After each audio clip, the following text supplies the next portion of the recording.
All right, we start shortly. Trying to get everything ready.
It's time for the meeting, so you can join in.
I think people are trying to join.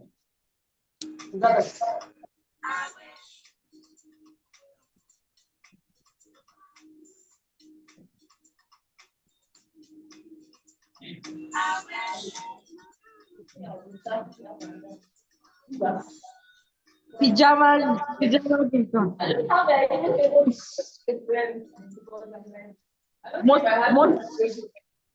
Most times the men that are tearing it by here. If you see anything that is thriving like that, most like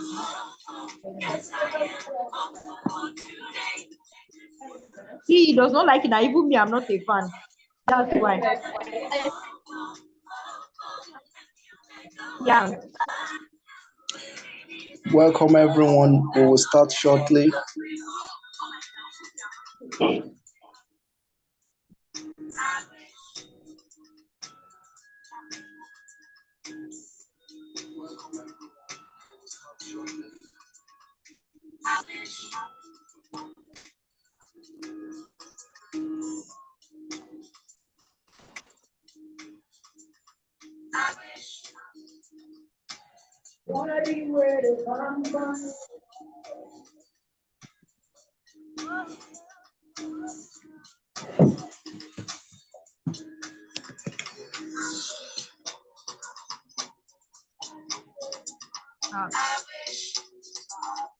Same, we just going for one party to another.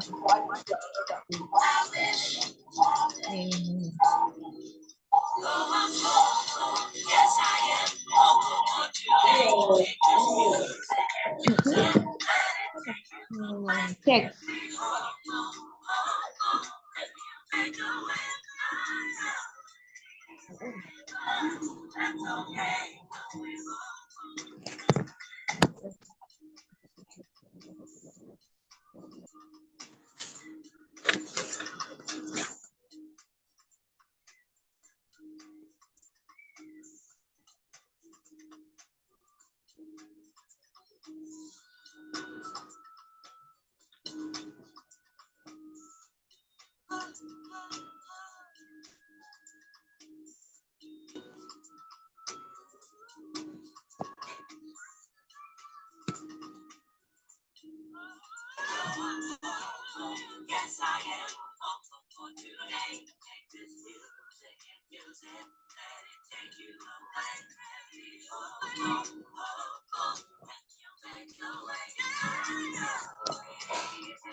All right, everyone.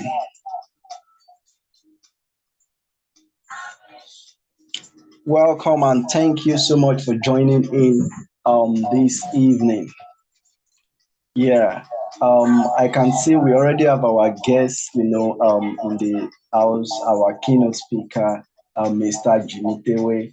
And yes, we have many others to join us. So just hold on, and we'll start right away. All right, here we go. I hope we can all see me very clearly.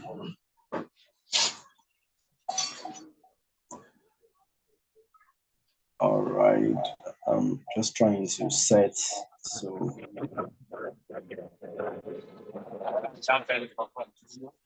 Okay.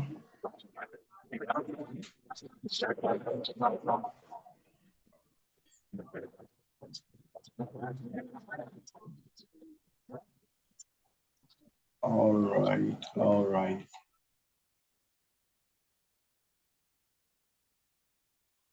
Okay, yes. All right, everyone. Thank you very much for joining in today. I mean, it's really a pleasure to have you all in.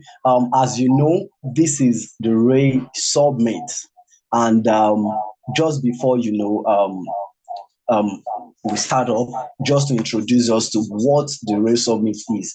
The RAEY Summit, is a vision that came to me um, just, can I say, randomly, even though, yeah, I was at the moment of expecting something, but I never knew it would even be a summit or something like this. I just thought probably the next level of maybe my career or launching something else or just doing something else, not really hosting a summit like this. Then it came in that night, and as I think through it, the name the name came in, and then I started drafting. The website. Probably a lot of us that would have seen the website. The website, I drafted a lot of the content that same night. Sorry, I hope my voice is not echoing. Okay, just hold on.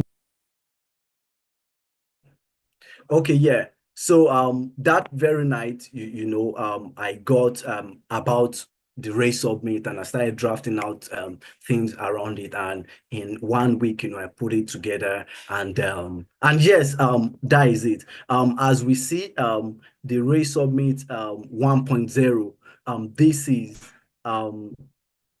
okay. Is this still echoing? I can say my voice. Is this still echoing, No, no, no, no, please? no. It's okay. It's okay. No echoing anymore. It's okay. Okay, great, great. All right. So the RAEY Summit, for this year, the starting year is Forge into 2025. Mr. Jimmy Tewe will be coming in very shortly, but just before he starts speaking, to give you a convenance speech sort of how this of what to expect at the RAEY Summit this year, for everyone attending, wherever level of influence you are, whether you are just trying to build something or you have already started building something, or you are already even at the level of Mr. Jimmy Tewe, or wherever level you are, the RAEY Summit 1.0 brings you into that consciousness of the fact that you have to transform your reflections into actions. And to start with, and to tell you, I would say the new year, I would, say this. Let's first try to define what the new year is not. I'm glad to tell you that the new year is nothing the new year is nothing. The new year has nothing for you within it. I know this will be sounding, somehow in some people's mind, but just hold on. I mean, Mr. Jimmy will still speak a lot, about some of the things I say and furthermore. So just calm down. The new year has nothing for you. The new year has no blessing for you. The new year has no say about whatever you will do or whatever you will become. Now, this is what the new year is. The new year is just a plain sheet that offers you a new, I would say, chapter, sort of. When you are reading maybe the Holy Book, Bible, or even Quran, or whatsoever book, even handwritten books, or a digital copy, you would flip to different pages. That is what the new year is. That is what the new year is. So what makes the new year is what you are able to do within that year. So as you can see, it all depends on you. You have every reason, you have every right to write whatever it is that you want to write on it. So I mean, I believe that should give us an ideology of what the forging into 2025, transforming reflection into action gives to us. So in this conference today, and on the first, many people will be saying, oh, why is it on the first? The day two, is 1st of January. The idea is to come into a room, listening to visionaries, and then they launch you into the year. While some people are partying, we will also party, in this summit on day two. But you listen to things that can give you practical step into how to launch into the year properly. Of course, you already know the lineup speaker. So ladies and gentlemen, that is it from me, to more like open your mind to what you are about to hear. Right now, I'll be bringing up Mr. Jimmy Tewe. A lot of us, there are a few people within the who signed up for this. A lot of them, some of them, wrote that they want to listen to Mr. Jimmy.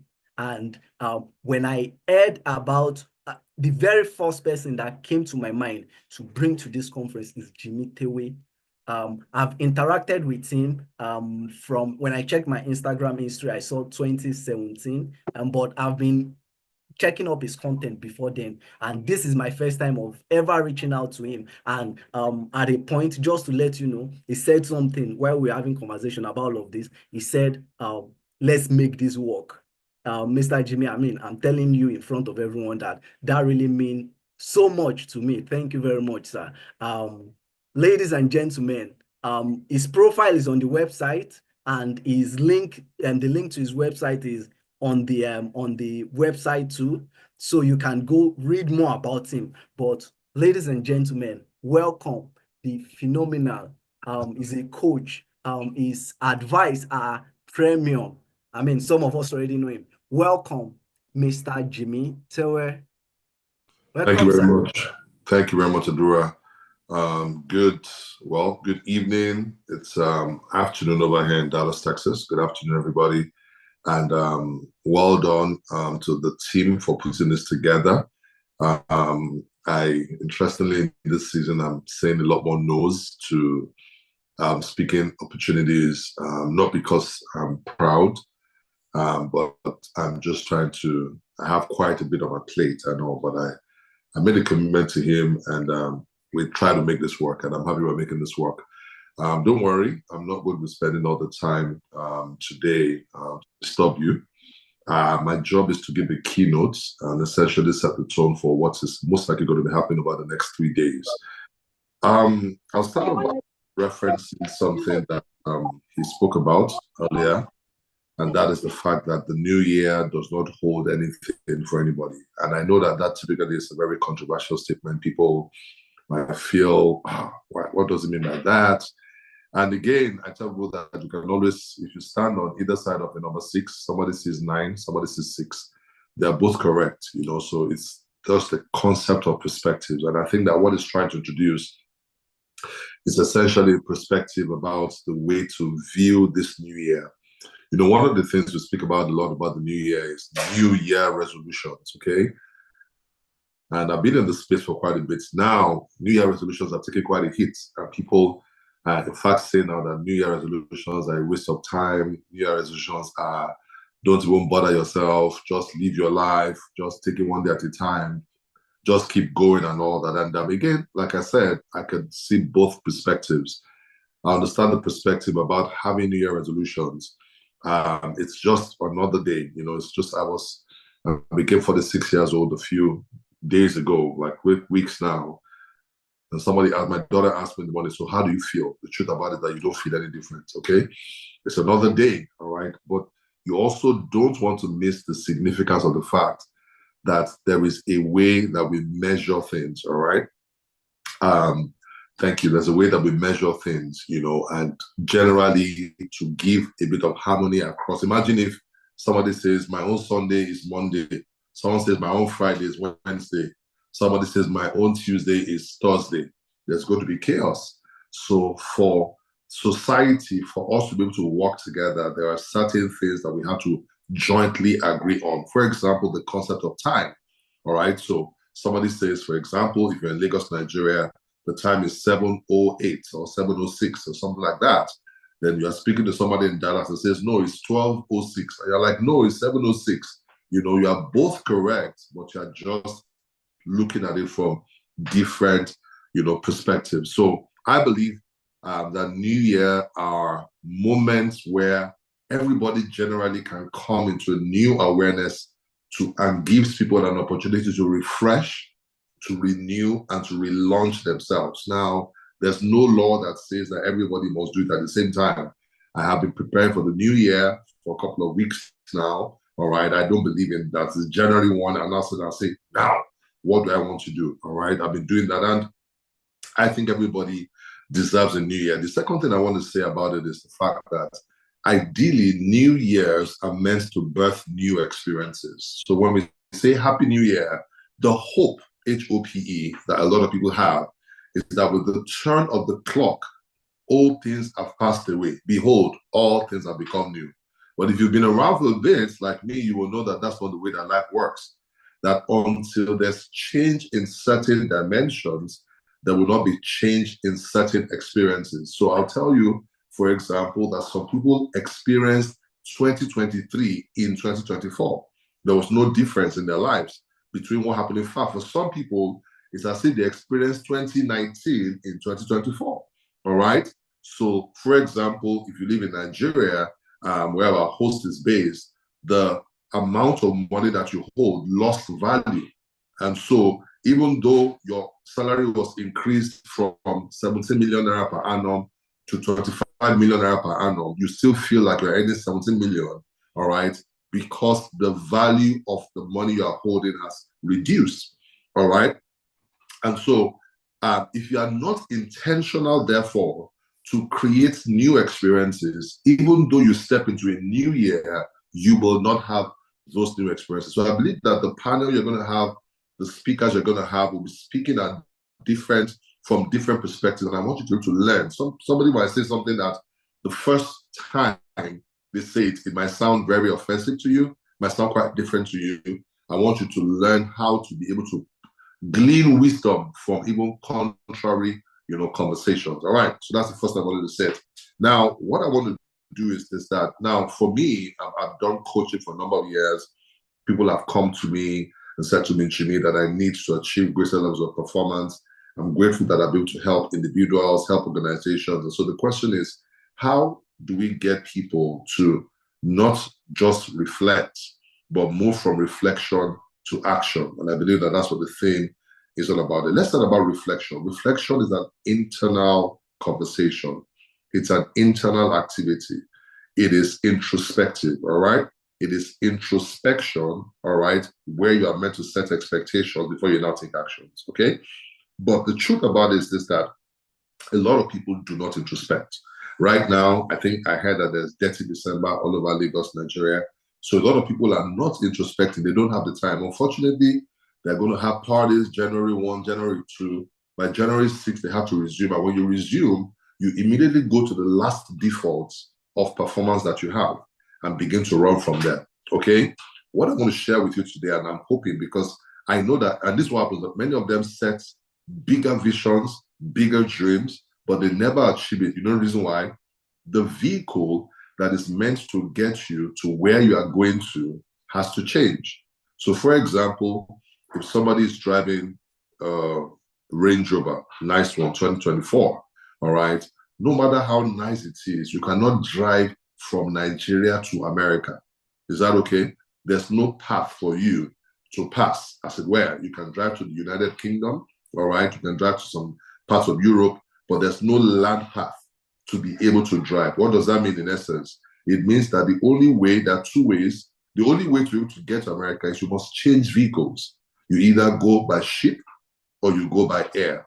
So a lot of people are setting America goals from Nigeria, but they are driving cars, hoping to get there. What is required to change is that your vehicle has to change. And ladies and gentlemen, your vehicle is an embodiment called you. For you to have new experiences in the new year, you have to change. The version of you that is listening to me most likely is not the version that can deliver on the desires and the goals that you have. And so I put it this way: instead of going faster, sometimes you need to go higher. And this is what people think about. I want to get more results. So what do I need to do? I need to do more of what I've been doing.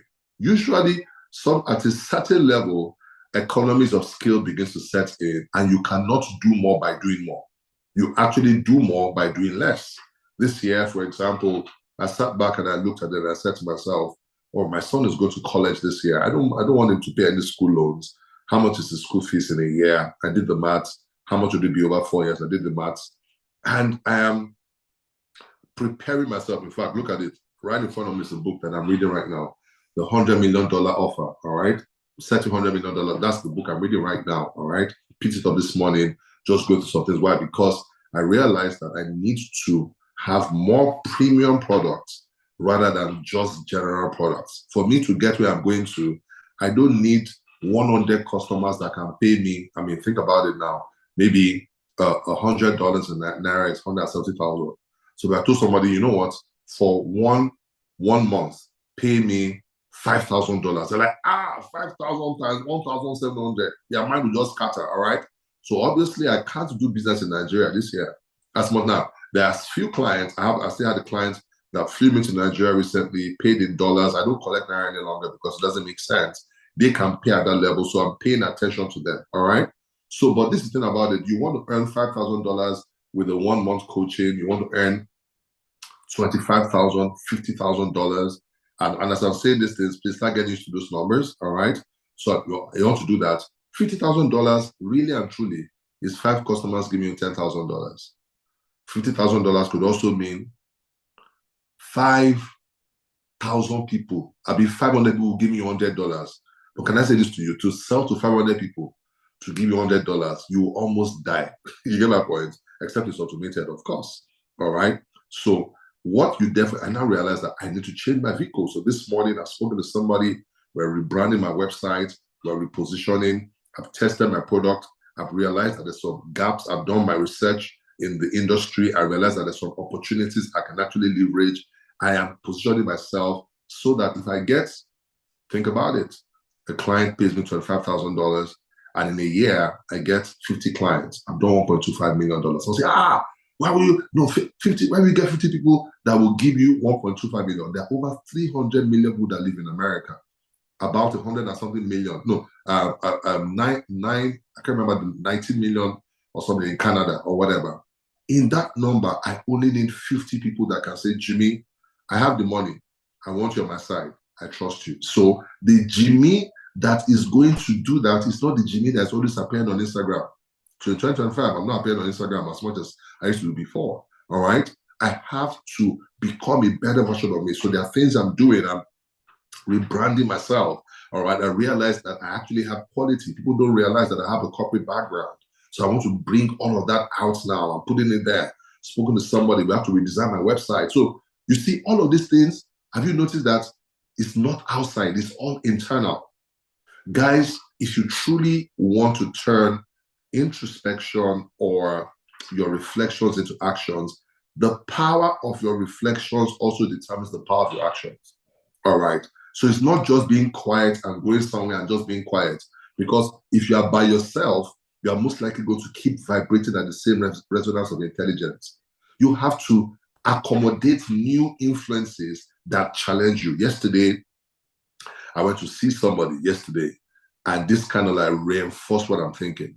And the guy said to me, sir, I just went for a conference. I paid $55,000 for that conference. This guy's a Nigerian. And I'm like, why is it not paying me $55,000? You get my point? So I now began to believe that my $25,000 offer is a possible offer. You get my point? So some of you are at work, you are hoping that God, let them increase my salary. My question is that if they increase your salary, will it really bring about increase in the Nigeria you have today? Or if you became a better version of yourself, and I'm going to talk about the action dimension, the better version of yourself, and position yourself, but listen to me. Now, please take one of my key lessons for this year. The way you see yourself will determine the ceiling of actions you can take in life. I'll say that again.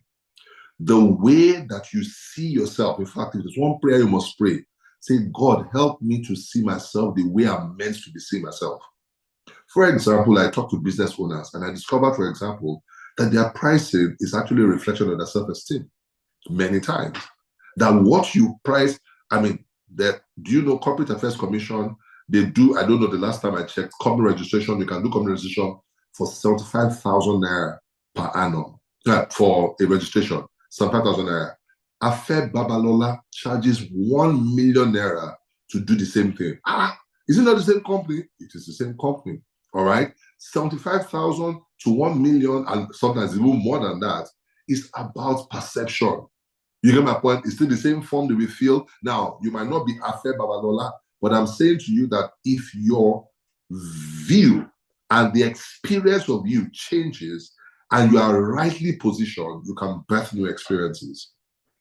So very quickly, because I like to talk and it's a problem, what happens in the inside? So what I'm doing today is laying the foundation that others are going to build on, okay? What happens on the inside? Two things happen, thoughts and words. I'm a believer, and one of the scriptures that David prayed to God, he said, let the words of my mouth and the meditations of my heart be pleasing or acceptable in your sight. Why did he say that? He's not trying to say, God, let me not just have bad thoughts. No. What he's saying is this, that God, any belief system, because your belief is crafted by your consistent thoughts and consistent words on the inside of you. All right? By the way, your thoughts are actually premised on your exposures, what you allow through your gates, what you see, what you hear, and what you say consistently, all right? So it says, let the words of my mouth, let the meditations of my heart, let them be pleasing in your sight. In other words, let me put it this way. The way that the kind of results that you have created me to have in 2025, may my thoughts and my internal words not be lower than what you expect of me. And what God is going to do is that God now brings you around books that can change your thoughts. God brings you around people that can challenge your thoughts. And then all of a sudden, your beliefs about yourself, your beliefs about what you can do, where you can do. Some of you, you are meant to be doing business in Canada, meant to be doing business in America, because business in Nigeria might not be paid, but you have not summoned the courage to take action. So it starts from the inside. You doubt yourself. And you're like, or some of you are like this, you have been doing business consulting for SMEs. And some have been saying, why don't you send an email to Guarantee Trust Bank? Why don't you send an email to Nigeria LNG? Why you not send an email to Chevron? And you're like, what if I send it? What if they reject it? Well, if they reject it, find out why they rejected it and make an adjustment. That's what you're meant to do. But if your words now, it is proven in science that we speak more to ourselves internally than externally. In other words, for every one word you speak outside, you are spoken 10 inside. Look at his head. You have not said anything outside though. Look at her. She's forming like I don't know that she doesn't like me. You are talking to yourself. Words are going on consistently on the inside of you. And what is said is that the words on the inside of you are shaping you consistently. This is why you must make sure that your thoughts, because your words are actually a product of your consistent thoughts. You must make sure that your thoughts are in the right space. Have you ever had the quote that says that low people discuss things, average people discuss events, but average people discuss people, and high-level people thinking discuss ideas. If your thoughts are not like in that domain, what will happen is that you become a victim of where you're playing. All right? If all you are doing is you're settling family fights and your friend is having a breakup and you yourself, you have had to break and all that, I can tell you, forget about New Year. You are going to have an old year. And the reason why men will do that is because they are not masters over their environment. You must monitor your internal environment. One time, one of my very dear people, a relative that was very close to me, was going through depression. And I listened like a lot and all that. So he will call me in the morning and tell me, Jimmy, I can't do anything today. If anything happens to me, please make sure that my family this, and I would say it's well. I will encourage him. I would take 1 hour of my morning, almost every morning, encouraging him. After a while, I realized I started having depressive thoughts. I'm telling you, because 7 a.m. in the morning is when I'm meant to be firing, going on all cylinders. And because of my heart to help, I am allowing somebody to intrude my environment in the morning. So you know what I stopped doing? I stopped picking his call 7 a.m. I didn't pick his call until after 12. After my day has taken off, my plane has launched, and I am cruising, then I can entertain that. And I remember Jimmy, I'm not picking my calls again and all that. I was in a meeting. And I wasn't lying. I was in a meeting with myself. Yes, I meet myself in the morning. I meet God and I meet me. Because I didn't have time to pray. I didn't have time to think. I didn't have time to plan. Those are the things you do with your meeting with yourself. Then you now take action based on that. Guys, guess what? At the end of the day, he now adjusted and began to call me in the afternoon. Listen to me. You have to be somewhat selfish about your internal environment in 2025. All right? Be balanced enough because you're a member of society. You have to interact with people and all those kind of things. But you must manage your internal environment. 2 things that shape it: your thoughts and the words you speak to yourself. Someone says, all these people that they say, they have a quote, just be saying, I am something, I am something. It's nonsense. It's not nonsense. If you understand psychology, you realize that if you believe what you are saying, it will actually happen to you. All right? But this is the problem. People say things. I am a billionaire. I have 10 cars. No, it's not. You see, you have to be to have. So if your affirmations are around having, you will not have them. Your affirmations are meant to be around being. I am intelligent. Some people cannot attempt some presentations because they believe they are not. In fact, you have somebody say things like, and there's someone like that I said, you say things like, I can do it, but when it comes to maths, numbers, count me out. What do you mean by that?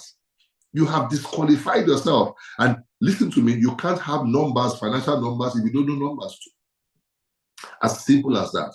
All right? So let the words of my mouth, the meditations of my heart, let them be pleasing in your sight. Now, the other side to it is this. Can I say this to you? If you do your reflections well, if you do your introspection well, you will take action. I'm telling you, the problem is usually inside. All right? You will take action. But there are 4 dimensions of action I want to talk about real quick as I begin to wrap up. All right? Because I hear that I can take a few questions and all that. And that's what I really want to just focus the time on. There are 4 dimensions. The first dimension of action, this is how I know you are reflecting. You are writing down a vision. Until you have written something that you want to do, you have not reflected well. If all you're writing is on your problems, hey, how much do I owe? $72,000. How much do I just? Please, In fact, the good book says, write the vision, make it plain. The first action of reflection is vision. You come up because even your life cannot change until you see something new. Your new year should be a documented thing.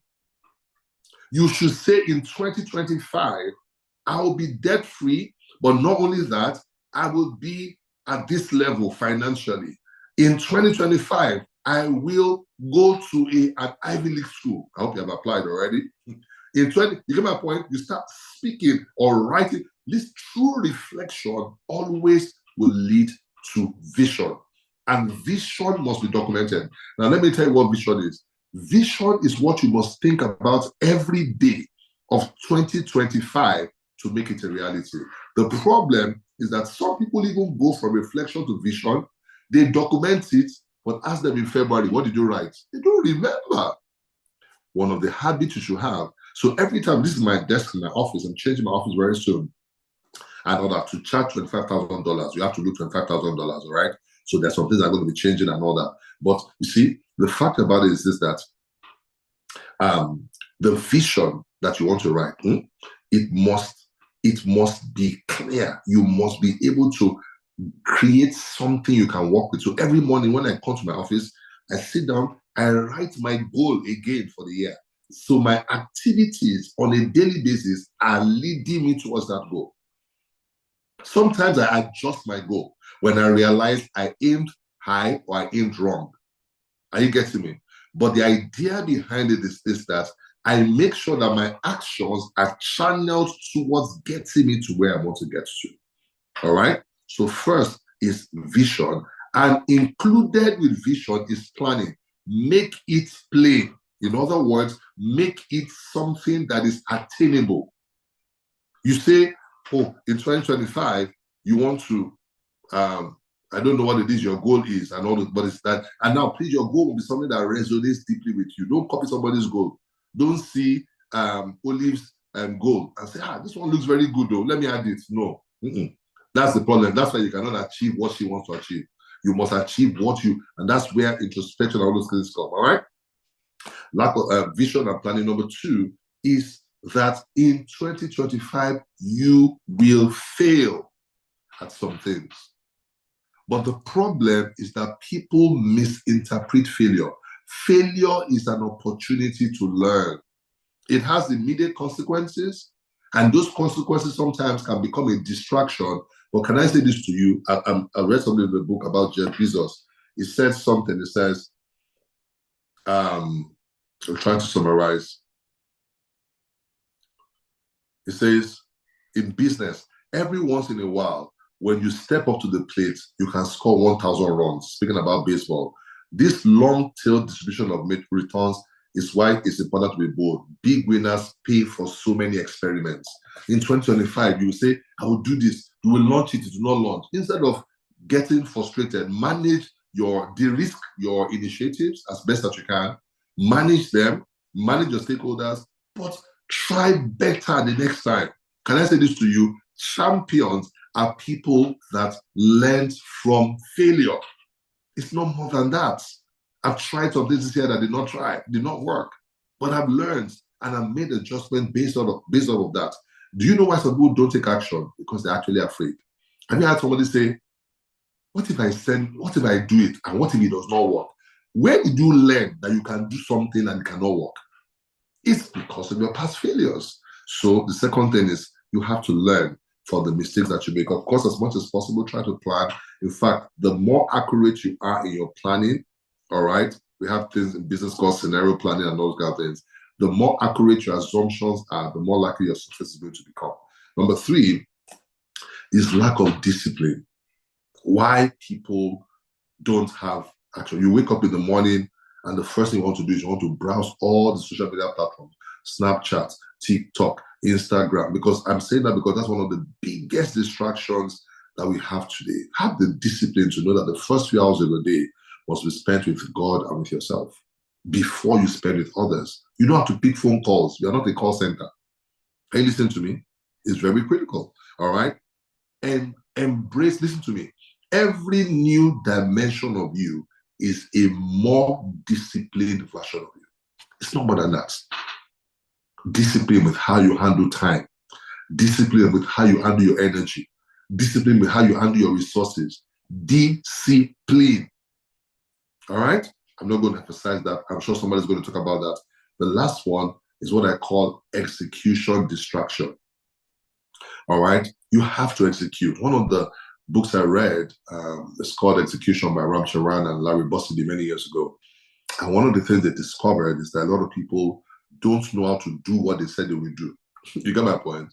They don't know how to do what they said they would do. That's one of the things I have learned. You know, if I say, so in September, in August, the idea about going to Canada to go and hold conferences crossed my mind. I thought about it, reflection. Then I sat down, planning. Then I called a few people, testing the waters. They said, come, and all that. September 19, I was in Canada for 1 month. No, I came back October 14. September 19 to October 14, we did 6 conferences in 6 cities in 4 weekends, all free of charge. All right. And people were blessed. I have new friends, new proteges, new mentees from that. They bought my books. They have signed up to my programs. They are my partners for what I'm doing and all those kind of things. The thing about me is that if I say I'm going to do it, I've done it. I sat down. Before I went to Canada, that August when I was still thinking about it. So one of my people that I speak to, Kule Shorio, he lives here in Dallas also. So we had lunch together. And so I said, oh, then I'm going to Canada in a few weeks and all those kind of things. And he said, oh, you're going. He said, so your book will be ready, yeah? Your book will be ready. I said, because I told him that I had an idea to write a book. I said, no, sir. I was thinking that I'll write the book around my birthday so I can launch it. You know, this kind of thing. They say, launch my birthday. He said, no, Jim. He calls me Jim. He said, Jim, no. You are taking your book with you to Canada. This was 4 weeks to the trip. I've not written one word. Guys, in 4 weeks, the book was written, edited, ISBN, printed. And this is the book in front of you here. All right? This is the book. You get my point? 164 pages. As I was writing, I was sending to the editor who was editing, and the ISBN was getting ISBN. I was talking to the printer. I was doing that. So your execution is the ability to get things done. In 2025, listen to me. Sometimes you want to sit down to get things done. Before you know it, you are distracted. You must know your distractions. If you don't know your distractions, you have not started. You need to know who distracts you, what distracts you, when the distraction will come, so that you have a mitigation plan against it. For example, I work a lot on social media, but sometimes I get distracted. You know what I do? I log out. Guess what happens? After I log out, I just pick the phone. I want to click Instagram again, then I see logged out. Then I remember that, oh, I'm trying to work on something. Then I drop my phone, then I go back to it again. I'm not perfect at it, but I am more disciplined at it.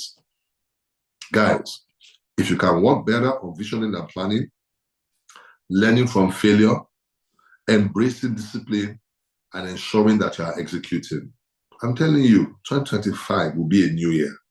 So please don't feel like, oh, it's a waste of time to have New Year resolutions. It's how we all relate to know that it's a new year. But what you can do is you can leverage it to create new experiences by creating a new you. Remember I said it is first inside, then outside. It is first reflections, then it's actions. And I've told you that reflections are the words, the thoughts that you permit to consistently shape your beliefs on the inside.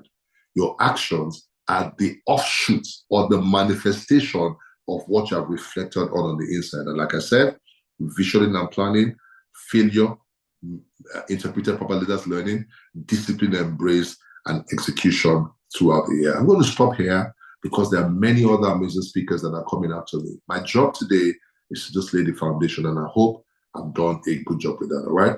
Over to you, Adora.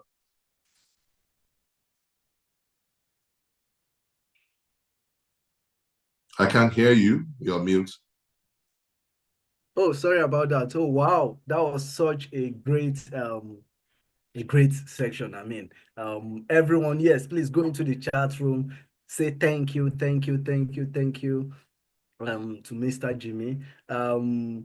yes, just before we take questions, I mean, it would be nice for just maybe like 2 people to just say what they just learned, key things, very fast, just unmute yourself or request to be muted. And yes, please. Anyone going, and please prepare your question. Okay, yes, Emmanuel, you are unmuted. Please speak. Okay, thank you, Adora, for this session, and thank you very much, Mr. Jimmy, for the very impactful session. I just want to say the among the points you raised, what stood out for me is the fact that when you write out your vision, you have to be thinking about it every day. That's one thing that stood out for me, and it's something that I need to be intentional about, because just like you said, um, your life moves in the direction of your consistent thoughts. So for you to make, for your vision to become a reality, you just have to be intentional about it and to think about it. And also, like when you mentioned that, you write your goals down um, every day, or regularly, that's a very intentional step. So that's also stood out for me. Also something I want to imbibe and also be practicing. Thank you very much, sir. Oh, wow. Nice. Thank you. That is such a great note. Anybody else? Okay. Yeah, please go on, Mr. Wale. Okay, you good can evening, speak. Adua. Good evening, Mr. Jimmy Tewe. I'm so inspired by. Thank you for this session, sir. God bless you. So inspired by the session and the things that jumped out at me. Some of the things that the one that my key, one of my, 2 of my key takeaways for tonight will be winners pay for the big winners pay for experiment and big winners pay for many experiments. And I think that sometimes earlier this year I took some decisions that some of the things, there were the goals that I set for myself. I didn't really, I've not really finished, but I started. But it is from failures that one is from failures that one learn. And one other thing that we also said about try to start earning in dollars. I think that it is high time for young people, for people really, I really want to really try, really want to make it big, to start really thinking about how can you take your skill global. You can go by whatever is it that you want to, whatever it is that you are doing. You can go on all these job listing website abroad. If you are the one that you want to work in 9 to 5, go to job listing website, look at some of the positions you would like to fill, look at the skill set that they're asking for. Then begin now to train yourself along those lines. Are there, or go online, for example, go on LinkedIn, for example, and see people already occupying that particular position. What kind of skill set do they have? How do you, if you are trying to go global, then that means that what you want to sell must be able, it must appeal to a global audience. So how are we going, some of the things that don't some of the things I'm now thinking about is how do I now take my skill, if I want to earn in dollars next year, what do I need to do? How do I present the skill? What are the new things what do I need to learn to make sure that whatever, if they are recruiting someone with that level of skill, someone with that level of, so will my skill set match? If they are supposed to, if you have a company for example in US and I want to recruit somebody who does what I do, and these are the things that they are looking for. Can I match those? Those are some of the things I also need to also consider and put in place, that my skill set, the things that the knowledge that I have must appeal to a global audience, and that's one of the reasons. And the way I even present the knowledge that I have, the way I present it, the packaging must appeal to a global audience, and people beyond the shores of my country must also be able to see value in it and be able to offer me that money, the kind of the how would I put, what I'm going to be charging them for. I think those are my key takeaway from this evening session, and I want to thank the conveners and Thank Mr. you. Jim for it. Thank you. Thank you, sir. All right. Yes. Mr. Jimmy, I think that is a question right there. Saying, how do we package what we know? How do we package our value into, most of the people joining in tonight, they are in Nigeria. So how do we package what we know our value into earning in dollars and other currency, and not just about earning, but positioning ourselves for being and to be a global talent? Please go ahead, sir. All right. So obviously, I'm not able to speak succinctly to that because that's probably a masterclass. Sorry. But I'll just say something to you. Is one thing that there's a lot of people that are even making money now from Nigerians, telling them, come and do this program, you'll be able to earn in dollars and all that, and they're making money from them because they know people are desperate. So first thing is, you still have to learn somewhere, but be careful about it. Anybody that is not making it, or has not made it, cannot teach you about that. That's the first thing I'll say. Second thing is this, that I'll say is that earning in dollars, or across any currency in the world, is basically first and foremost understanding the value that you carry, And let's be very factual. Everybody carries value, but your value might not be as refined. That's the first thing I want to say. So in Nigeria, we have what we call crude oil. I hope you know that's not the name. It's just the states. It is oil that is crude. So crude oil is not the name of oil. It is just oil that is crude. And crude means unprocessed. So that oil actually contains over 30 different valuable products. But the person who refines is the one that gets the most value out of crude oil. Nigeria, unfortunately, is only an expert in exporting crude oil. So my value is that, is your value crude? My thought is, first, is it crude value? You cannot sell crude value internationally and expect to earn good value for it. Again, another rule is that value is in the eye of the beholder. In other words, the person you want to give you a job, what are they looking for? Do you have it? If you don't have it, they're not going to give it to you. They're not going to say, oh, humanitarian effort, let's support Nigerians because it's tough economically. That's not their business. So apart from you refining your value, you must be able to know who desires that value. And if you don't have as much value, go and get more valuable. That's the thing that I'm going to say. All right. All right. The second thing is that you need to know the channels or where the market is. Essentially, what I'm saying is that you have to be able to look and say to yourself, is it China that needs what I need? Because everybody thinks about dollars. Dollar is not the only currency in the world. All right. There are people, I know somebody who relocated from Nigeria to Saudi Arabia last week. I met somebody, I came to Nigeria about 3 weeks ago in Abuja. I met a guy who was going to Saudi Arabia. That is where, so he's not earning dollars, but he's earning whatever they earn there. And so it might be Dubai. It might be so. The challenge is that many people don't want to do the mental work to be able to introspect, to be able to sit down and look at the market, for example, and say, where do I play? What I have, is it good enough to be able to be presented outside? Who needs it? Then once you can get that, you will now even know the channels through which you are able to present that. People are actually getting jobs in Nigeria. I know people that have remote jobs in Nigeria, for example, but they're highly skilled in their field. You get my point? They have been able to distinguish themselves, position themselves appropriately for that. I know somebody who is selling African food and they're exporting it. But to get it, you have to get FDA approval.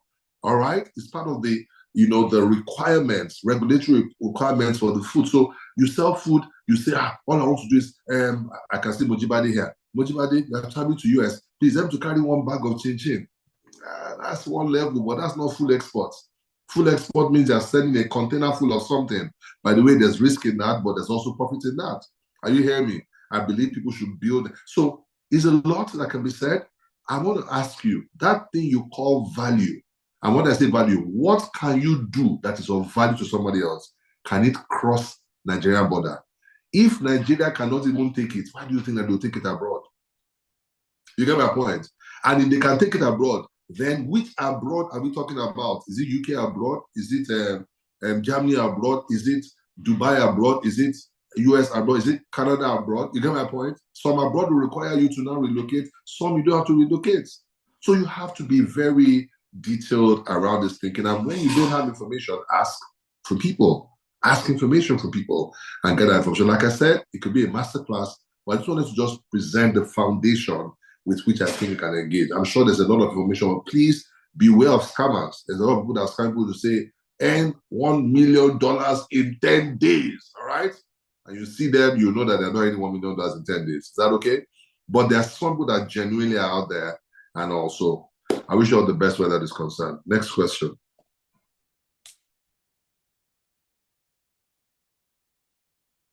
Oh, yes. Thank you very much, sir, for that. Yes, please, any other question?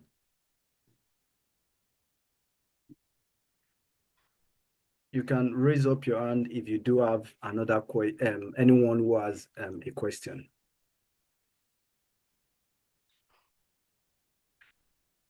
Okay, please go ahead, sir. Okay, someone just raised up his hand. Good evening, sir. Thank you so much, Mr. And please kindly unmute and question. Okay, so my question is concerning positioning. Beginning of this year, had some goals all set up, and should I say, okay, in the process, due to like job placement or having to get another position, it became very hard to balance the goals which has been set or which I've set for myself because of the kind of schedule the job was demanding. So in a scenario like that, how will you contain it to be able to make sure you put in the required efforts to achieve your goal? Okay, so we started off by positioning, and I'm hearing now some about your scheduling and all those kind of things. Well, let me talk about the scheduling first part, the scheduling part first. The truth about it is that life is going to happen in 2025, all right? And many things you did not plan are going to show up, okay? And it's your ability to be able to manage. It won't be done perfectly, by the way, but manage yourself that will determine how productive you will be. Some people are going to get derailed by what is going to happen to them. Right? A loved one will pass on, an opportunity will not come through, you know, some other things that happen. What I've learned is this, that have moments where you sit down to recalibrate, write it down, recalibrate. Recalibration is an activity where, you know, they said like pilots have a flight plan, all right? They tell them they're going to go to longitude this, latitude this, that. The reason why I give them those things is that no plane, two planes can crash. Pilots don't fly by their screen. They fly by the routes that have been given to them, all right? If they fly by their screen, it's only when they're about to hit another plane that they will now press brake. You get my point? So pilots fly by the flight plan. Now, because of the wind, turbulence, and all those kind of things, all right, there's always deviation from the flight plan. The job of the pilot, 70% of the time, is to get the plane back on track. What does that mean? That is introspection. In other words, they have all the dials and the dashboard and all that, and by interpreting it, they know that, we're off track, we need to go 1 degree back and all that. Listen to me. Have introspection as part of your activity so that you are able to measure. For example, some things are going to come that you did not even plan, a big opportunity. You can't say no to it. It means you have to say no to some other things you plan to do. One of the problems I see, for example, is that people have issues managing their stakeholders. And what I mean by that is that you have a new opportunity that comes and you are still telling somebody, I will give you 12 hours of my day. I can't give you 12 hours again. There's some seasons, I'm married, I have to tell my wife that, baby, because of this time, I'm going to be spending, but this is what we're going to do to make up for it, all right? Manage your stakeholders. Now, if you don't have that conversation, what happens is that you now start fighting. Say, she doesn't understand, but I'm very busy. Say, well, you don't have time for me. You get my point? Stakeholder management, that's another dimension to it. So that's the first thing. About positioning for opportunities and all that, I'll tell you that there are 2 dimensions at the minimum you should to position. Position virtually and position physically. Your virtual positioning is what I see when I check on you all about you online. It's not more than that.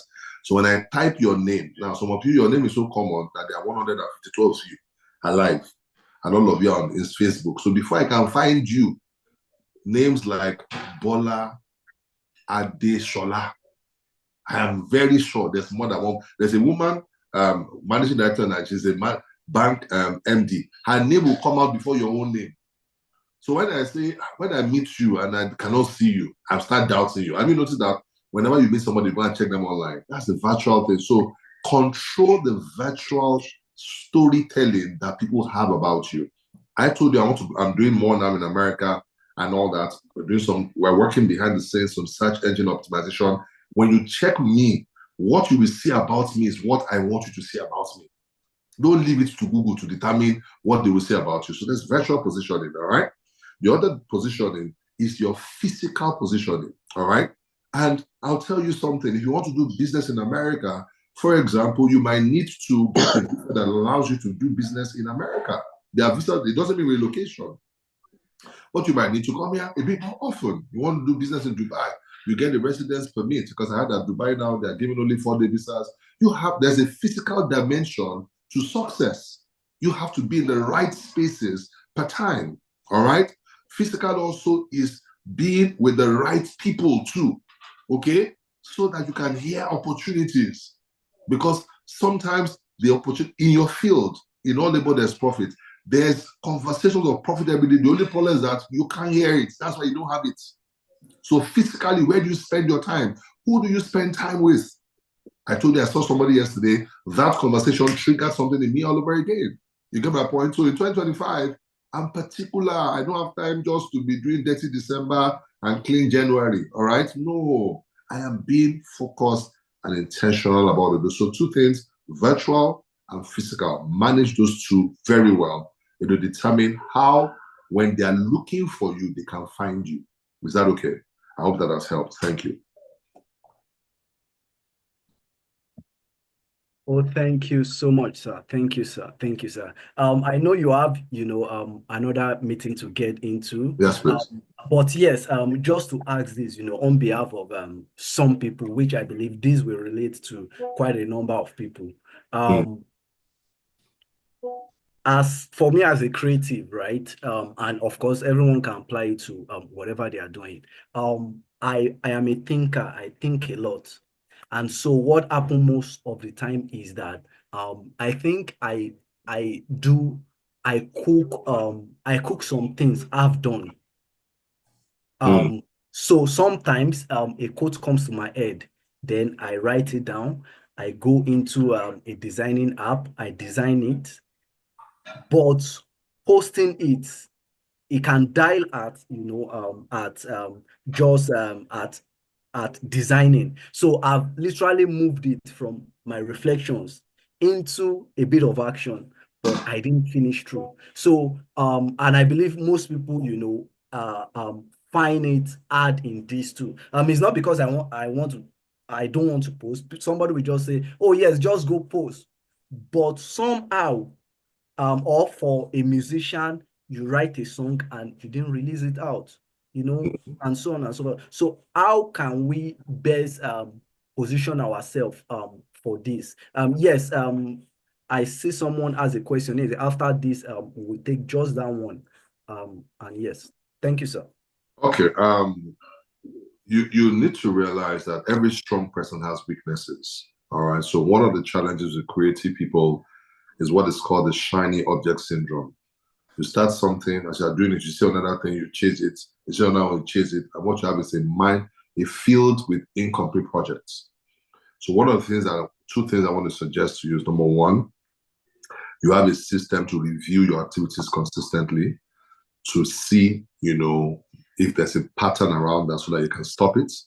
Number 2 is that before you even begin, to have a process you incorporate that enables you to evaluate initiatives before you engage with them, that you see it. And the problem about the creative or someone that's entrepreneurial is that you see it, you want to run with it immediately. All right. But some things you want to run with don't make sense, or they're still unrefined. So one of the things I had to do at the point in time was that one time I sat down and I had like 17 ideas. So I sat down and I created a decision-making table. I said, in this phase of my life, these 5 things are very critical. The financial part, my family, I listed 5 critical things. I now scored all of the 17 based off of that, and I picked the top 5.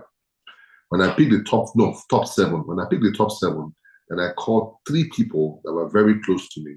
And I said to them, I said, and one of them very business-like, one of them, like me, a bit balanced. And I asked them that, rate what you think I should focus on based off of this.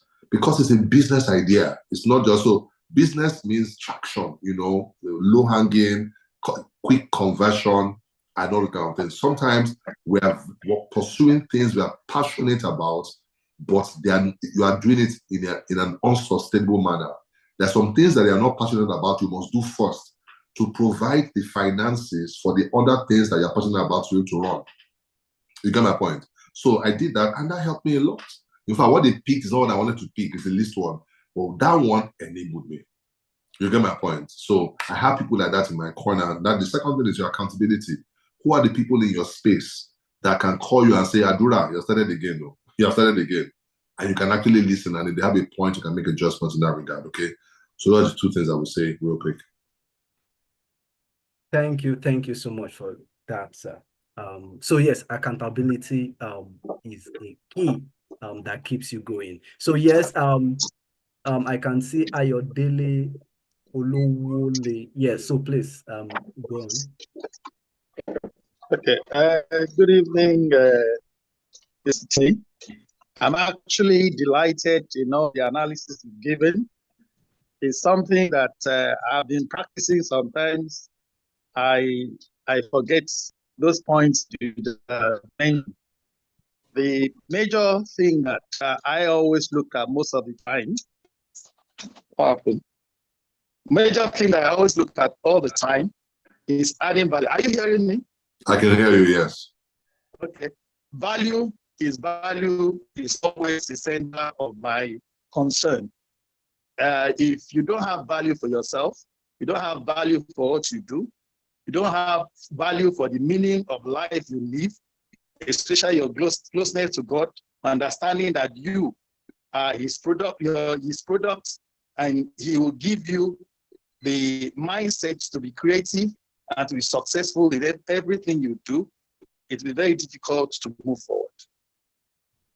Then the value system we are looking at are 2 areas.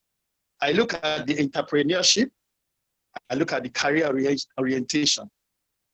Those are the major 2 parts that we seem to take. Where my concern is, which from the inception, I've been an entrepreneur, not very successful. Okay. Well, I'm grateful to God. Is looking at being an entrepreneur, you have to identify your idea, do a business plan, and do your finances, and then your human resources, your marketing has to be sound. The major area that I always have issues has always been the finance. Because my belief is that I don't need to go to bank to give me the finance to do whatever I need to do. I don't need to go to anybody to get the finance to do what I need to do. I need to first of all start by creating my own finance from the little I do, to build up for those banks to be able to identify me and provide me the resources I need. But unfortunately for me, I have my family needs. You said you have to identify your family, all your needs in terms of finance. And that is a very heavy aspect of life, the needs of the family. It goes into the business aspect and kind of disrupt the finance I try to build to start or to go into the kind of volume of business I want to do. So I need you to assist me in analyzing the aspects. I need to help others to be able to understand, because finance is the key to any business to commence. Then sustaining the business is marketing. You said you have to be where you want the kind of people that will promote you be. Like my own belief is that it depends on the kind of association that will make you to earn what you need to earn. Like I believe in real estate. I'm not really a real estate person, but I'm an architect. That is the source of bringing clients, because those who go into who actually buy properties are the rich. And I have to have them on my table to provide me the kind of finance I need to get my job done. So that's one question, the finance. Then for the career people, most people say, oh, you want to get jobs abroad, you have to have remote job, you have to do all those. If you don't have the skills, you don't identify the skills that they require for these jobs, you can't get them. So the area I want you to emphasize, how, apart from linking, how would our people be able to acquire the skills that is required to get the kind of attraction of our human resources internationally? Those are the two questions I have, please. All right, thank you very much. I would speak quickly because I need to head out. Any question I can answer, Mojibade, that's what you get for not being in touch, okay? All right, so real quick, for business finance, yes, it's a universal challenge. If you have been doing business for a while and it's not working, you need to sit back first and really question that, is that the best route for me? Okay. I know some people that don't have the capacity to be entrepreneurial yet, but yet they're there, and because they get the accidental discharge once in a while. But after a while, you see that to start telling your family and all those kind of things. All right. So business is not just what you're passionate about. In fact, I know people say, forget passion. You don't have to forget passion, but you must know the business of your passion. The problem is that people know the passion, but they don't know the business. So Mojibade, for example, loves to compare. She's MC. But I know that she's collecting some cool money that I'm coming to come and collect the title of, all right? But she knows the business of it. You get my point? So I tell you this, that if you are doing business and you're not making money, then you need to review what you're doing and really critically challenge yourself and say, is this the route for this season? And if it's not, then change and go and get a job. And do I have the skills or whatever? I'll talk about the skills for careers shortly, okay? But your business should be making money, okay? Or my business makes money, but I realize that for the next phase of my life, I need more money. So like I said, I have to become more, position myself differently and all those kind of things. So I'll say to you this, is that if you're a business person, don't think about what you like. Think about what people need that you can really provide. You see, it's given that people that can pay for what they need, if they find what they need, will pay you for it. So you have to be really very rudimentary in your thinking when it comes to business. What do people need? Go and validate it. Don't sell what you like. Sell what they need. And then number two, sell to the right people, because that's what you highlighted it. You want to sell houses, you are going to your village people and say, come and buy a house. It's aspirational for them. Even if they say, okay, I have 100,000 now, but the house is 1 billion. If I'll be giving you small, you just kill yourself over it. For you to become the kind of person that can sell to that market, you have to work on your inside. And then you try, and then it will not work. Then you adjust, and you try. One day you sell, and then, that's another journey on its own, because business is sales. If you don't do sales, if you have great products, because people have great products, but they can't sell, I don't like selling. I just said to yourself, I'm finished. That's what you just said to yourself. And selling is an acquired skill that requires, remember I spoke about discipline. You must know, but ask you, when do you sell? You must tell me when you sell. Every Monday. Monday is not a good time to sell because your clients are busy with their meetings. You're not calling them, hello, can we come over? They will tell you no. And when you hear no, you think that they don't want it. No, you called at the wrong time. You need to know. You need to, okay, the kind of clients that I need for this business, you must be the kind of person that can. So there's a lot of work to be done in that regard. For career, acquiring the skills. In fact, there's so many opportunities right now for technology skills. If you're a young person, don't be too hung up on, I want to be a fashionpreneur. I want to be a whatever. Get skills, get money, then fashionpreneur. That's what I would advise you to do. You don't lose your fashionpreneur dream while you are trying to get your skills. But you know that I am doing this because I want to become the kind of fashionpreneur that might be okay. Listen to me. When you have rent problem, food problem, bills problem, you can't be who God has called you to be. You will struggle. That's what I'm a believer, I'm a Christian. So when Jesus said to seek the kingdom of God, don't worry about what you eat, what you drink, what you wear. What is saying that create a system to handle those ones so that you can be elevated and begin to think like kingdom people. Ideas, opportunities, innovation. You can't innovate if your landlord is calling you and they turn off the light. You hear me? So sit down and say to yourself, in 2025, this is how much I'm meant to be at my level. We're not living 30 BG yet, all right? But at my level, at a minimum, I must be earning this. Look at the distance. I say, I need to change my vehicle. What vehicle do I change? Is it a career vehicle? Is it a business vehicle? If it's a business vehicle, what kind of vehicle can I do that? And go and research and develop yourself, position yourself, and believe God to enter that. Once you enter that level, you know that your rent, you can pay 3 years ahead so that you don't worry. You don't think about rent, you don't have school fees. Sit down and say, how much do I need? And then plan around that. Is that okay? All right. I have to stop. I said any other questions. Ask Mojibade. I got to go right now, okay? Okay. Thank you very much. I appreciate it. Thank you.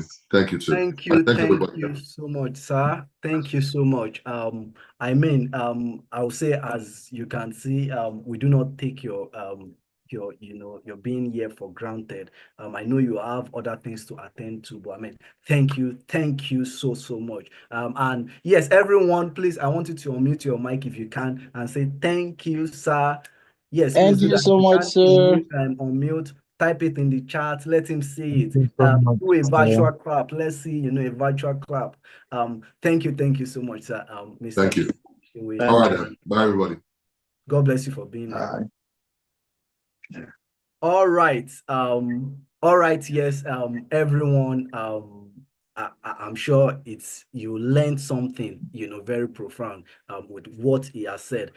As he said, we still have some of our panelists, some of our speakers who would take your questions. So please keep those questions, alive in your heart. But right about now, we would, go into a session with Mr. Olamilekan Oyebanjo. Mr. Oyebanjo, you can please unmute, sir.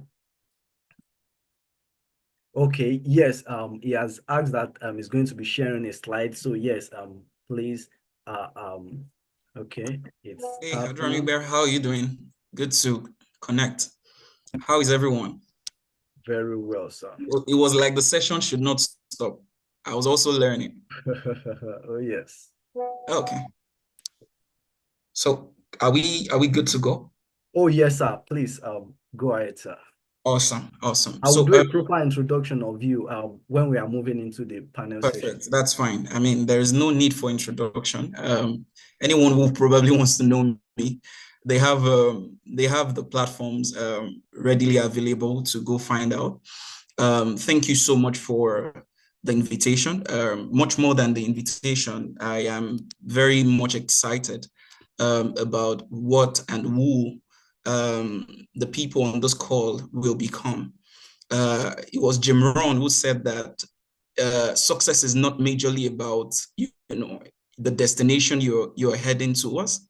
It is more about who you become by just having the courage and the faith to want to go on that journey, right? So many people on this call might probably feel like, oh, where's the money they are going to give us or whatever, right? But the real definition of success is that you have been able, or you understand that it's about who you are becoming, right? Everyone you have on this call, the truth is, right, they didn't jump into where they are, right? They all got there by, gradual process. So I'll just get right into it. Please, Adoramiga, could you just confirm on the chat if you're on mute, right? Just let me know how many minutes I have so I don't overshoot the time.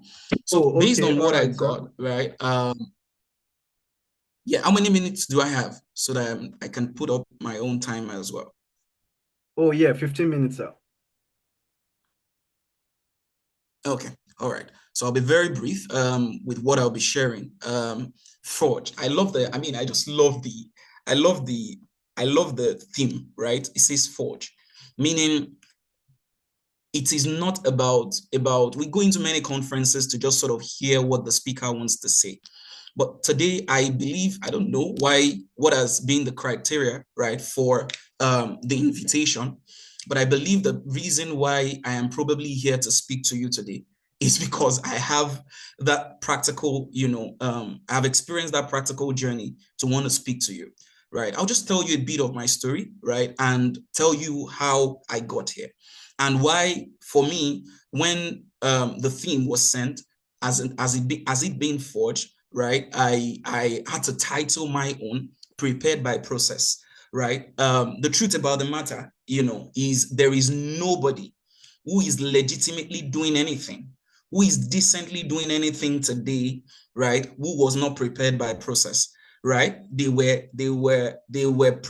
prepared. Every single thing they went through, at the end of what they went through, at the end of the result, at the end of what you see them enjoying today, right, was all that they went through was meant for where they were supposed to be today, right? So whatever it is that you might be experiencing on this call, what I want you to just understand is that everything, the cumulative addition of everything you have gone through or still would go through, is preparing you for where you're going. And I'm not motivating you. I'll just tell you a bit of my story, right? But before I go into that, the person you're hearing his voice right now, right, currently runs 5 businesses, right? If you've probably heard anything around Afara, you would find a connection between that name and my name, right? And I'm saying that with all level of responsibility without covering my eyes at all.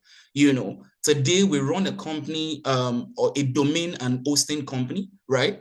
Today, we run a media company where we build website solutions for people. We have worked with the people you can mention that I don't even want to mention here, right? If you're talking about earning in millions, we have made that mean. I'm not boasting to you. I am preceding what I'm going to share with you with results so that you know the people that are talking to you, right, are not just some pack of people who don't have things to show, right? And who probably may have things to show, but the process with which they got it is probably faulty. Today, we have companies that I do not want to mention. January this year, I ran a conference, right, where I invited Dr. Cosmos Maduka to just come share with us, just the same way I'm sharing with you guys today, right? So we've done some things in the background, right? Today, you probably will want to ask when I am done, right, that which school did I graduate from? Maybe you'll find out when I am done, right? The person you're hearing right now, if there is anyone who is not fit, who is a misfit, an underdog, 0 square one, who should not be speaking to you today, it should be me, right? So if you are so down, if you're so down, I don't know how you're down for 2024 wants to be, right? I was probably down, more down than you, right? So I started off as a bakery worker. I was working in the bakery, right? I'm not talking about the bakeries that you guys have in Lagos. I stay in Lagos. I stay in, a good part of Lagos by the grace of God. I would say that, and I'm not shy. If those who probably are engaging in certain things, they are not shy to flaunt their faith. I'm also not shy to talk about my faith, right? Because I have what is superior. So I'm telling you, if I started off as a bakery boy. If you probably know me and you've come in close proximity to me, you would understand and see. You will see all the certificate that I've earned being a bakery boy.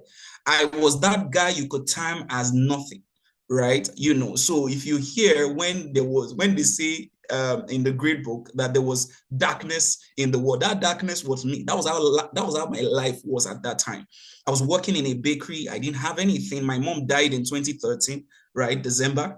If there was anything called depression, I had it pro max, right? So it wasn't a thing of there was nobody that would legitimately come out and said that, oh, they gave us a chance or they gave us anything, right? But somehow, and what I'm about to share with you today are things and practical principles that somehow, I wouldn't say by accident, I would say that for some of you on this call, it is not going to be by vision board, getting it right, goal setting that you would succeed. For some of you on this call, God himself would have to by himself take certain interest in you. Because even if God wants to help you, there is no, where will God start from? All the equations that people would have to even succeed, you don't have it, just like me in that year, right? So I was working in a bakery. I did all my life in the bakery where people would smoke, they would drink, we would work from literally 7 a.m. to like say 10 p.m. baking bread. And it's not all the touche bakeries that right? It's the mod oven bakery that's those who are probably in the ancient days would understand, right? That was where I was working. I did my O level, I did NECO, WAEC all together. I did it 6 times, right? Every attempt that was made to make me get into school failed. Every attempt. I did JAMB twice. I traveled to Ibadan to go and do JAMB. I traveled to, I think it was Aja at that time to go write JAMB, right? I did everything I could to get into the 4 walls of school, but it never worked out. I left secondary school in 2010, but I only got into school. I only got into school in 2018, like 8 years after I left school. So what exactly did I do that got me the result of where I am now? Such that when you compare us I'm saying this in whole humility, because things don't happen by accident. You don't engage 2025 with the strategies with which you have engaged 2024 and expect something to be different. There's some things you just have to understand that has to change. Let me tell you, many of us on this call, we are probably growing old, but we are not growing up, right? Growing up is adding numbers. Growing old is adding age. You see, growing old is you say, okay, I'm celebrating my birthday. But growing up is something having to change in the way you think. It is something having to change in the way you assess matters. It is something having to change in the way you deal with every year. So what did I do? One thing that I could remember that I did first, and I'm not coming here to come and motivate you. You see, you start from somewhere. If you're going to be a billionaire, you have to save first. It is when you have the money to save that you now invest. It is when your investments yield results that you now start thinking or start getting close to becoming a billionaire. You have to start from somewhere. So guess what? Where did I start from? I started from first getting a book. I got so tired that I wanted to give up. In fact, somebody looked at me and said, look, young man, I think it will be best for you to go and learn mechanic. And I did learn mechanic. I went to Ilasa to do all sort of shoddy jobs until one day, you see, if it was Ifa that saved me, I would have told you, right? If it was Oshun that saved me, I don't have anything against those guys, right? I would have told you. If it were all of those guys that probably showed me, the path, I would have told you. Many of them could not. Many of them couldn't help me. Many of them couldn't do the thing that I did, right? Couldn't help me from the things that I was going through. But one thing that I knew was so remarkable that happened to me, and I'm sorry I'm bringing that here. I am sorry. See, if there's anyone who have so much strong unease in talking about, and coming to flaunt things, it should be me, right? But I cannot lie to you. Guess what? What happened to me was that I accepted Jesus Christ. I was a Muslim. What happened to me was that I accepted Jesus Christ. It was as if there was massive light that had been waiting for me. The first thing that I did after I accepted was hearing how that people curate vision. People help themselves with vision. People see them. People just from nothing. I saw men like me who were Muslims, and they took a paper and a pen and they wrote their vision down. And they didn't just write it down, because vision without, vision written down without proper plan for execution is still a fantasy. So what I knew that I did was, although I had done O level 6 times, you see, I had done O level 6 times. One thing I knew that I did was that I came back to start doing the things that I was doing before that were not working. And somehow they just started working. So first thing that I did first was to set a vision for myself. I gave myself an objective. I said that in 2018, I'm going to get into school. As at 2018, guess what? I was probably 26, if I could remember or recall. I said I was going to get into school. All the people who were cousins, who were people around me, they had already graduated. They knew all the things, and that's what I want to tell someone here. It doesn't matter what it would take you, right? It does not matter what it would take you to pick up your life back, right? It is better for you to sit down there and do nothing. I repeat again, it does not matter what it's going to take you to pick your life back. Do it so that you can start moving. Because guess what? Whether you are 25 today, you will clock 40 one day. You're going to clock 50 one day. You're going to clock 60 one day. Whichever way you swing the pendulum, somehow you are going to clock 40. So the question is, who will you be when you are clocking that 40? So I took a pen and a paper and I identified who I was going to be when I clocked 30. It wasn't 40, because at that time I was 26. So I only had just 4 years to prove that God was graciously good in my life. So I took a pen and a paper and I wrote down everything. One, I must be a graduate. Secondly, I must have married so fulfilled. There's a way you can marry and marriage become a vice to you, right? I had it. That was my own plan. It doesn't have to be yours. And I'm not putting any pressure on you. The second thing that I said was that I must be running a profitable business. I didn't just say I was going to make my first million, because at that time, I'd started exposing myself to tech. I started exposing, while other people will be sleeping, I didn't have any time to sleep. I did not have any time to sleep. So I'm telling you practical things you can begin to do. Other people will sleep. Let's go for party. Every new year, let's do this. My brother, he who does not have luxury of resources does not go and JBC. JBC, that's a Yoruba palace. So in English, it means you don't go into debt when you don't have luxury of resources, right? You should, some of you on this call should have no business working with certain friends. You have no business, because God, through this call, is giving you a lifeline where you can rewrite your own destiny by yourself, and you can begin to start activating those things. So guess what I did? After I wrote those things down, and I said that, of course, how will I run a group of company that is profitable without making my first million? So whilst everybody was speaking English and saying, oh, Lekon is too serious, Lekon is too this, and Lekon is too that, I was not hearing anything they were saying. I was locked into my vision. I was so locked into it that nothing you say matters to me. If you like, say I'm too serious. If you like, say I'm too difficult. If you like, say that's your business. For as long as I am alive, every minute that God gives to me, I am going to maximize it. So guess what? Before the time came, because the vision was meant to be accomplished, I started seeing, this is how vision works. The moment you write it down, you begin to attract the resources that will bring them to pass. The moment you write them down, you begin to attract what will bring them to pass. So I don't care the way you probably would view me now or see me now. In my head, I have not achieved anything. So that was what I did. What was the next thing that I did? I found mentors. See, I'm one person who is going to tell you, right, that in finding mentors, you have to discern them. Go and check the meaning of discernment, right? You have to discern mentors. Mentors are not people you find randomly and do you know what mentorship is? At a superior level of definition, mentorship is superior sometimes, if you're not careful, to fatherhood, because you now have to expose your life to that person. You now have to tell the person what you're currently doing with your life. The person knows you're in and out. The person knows you're left to right.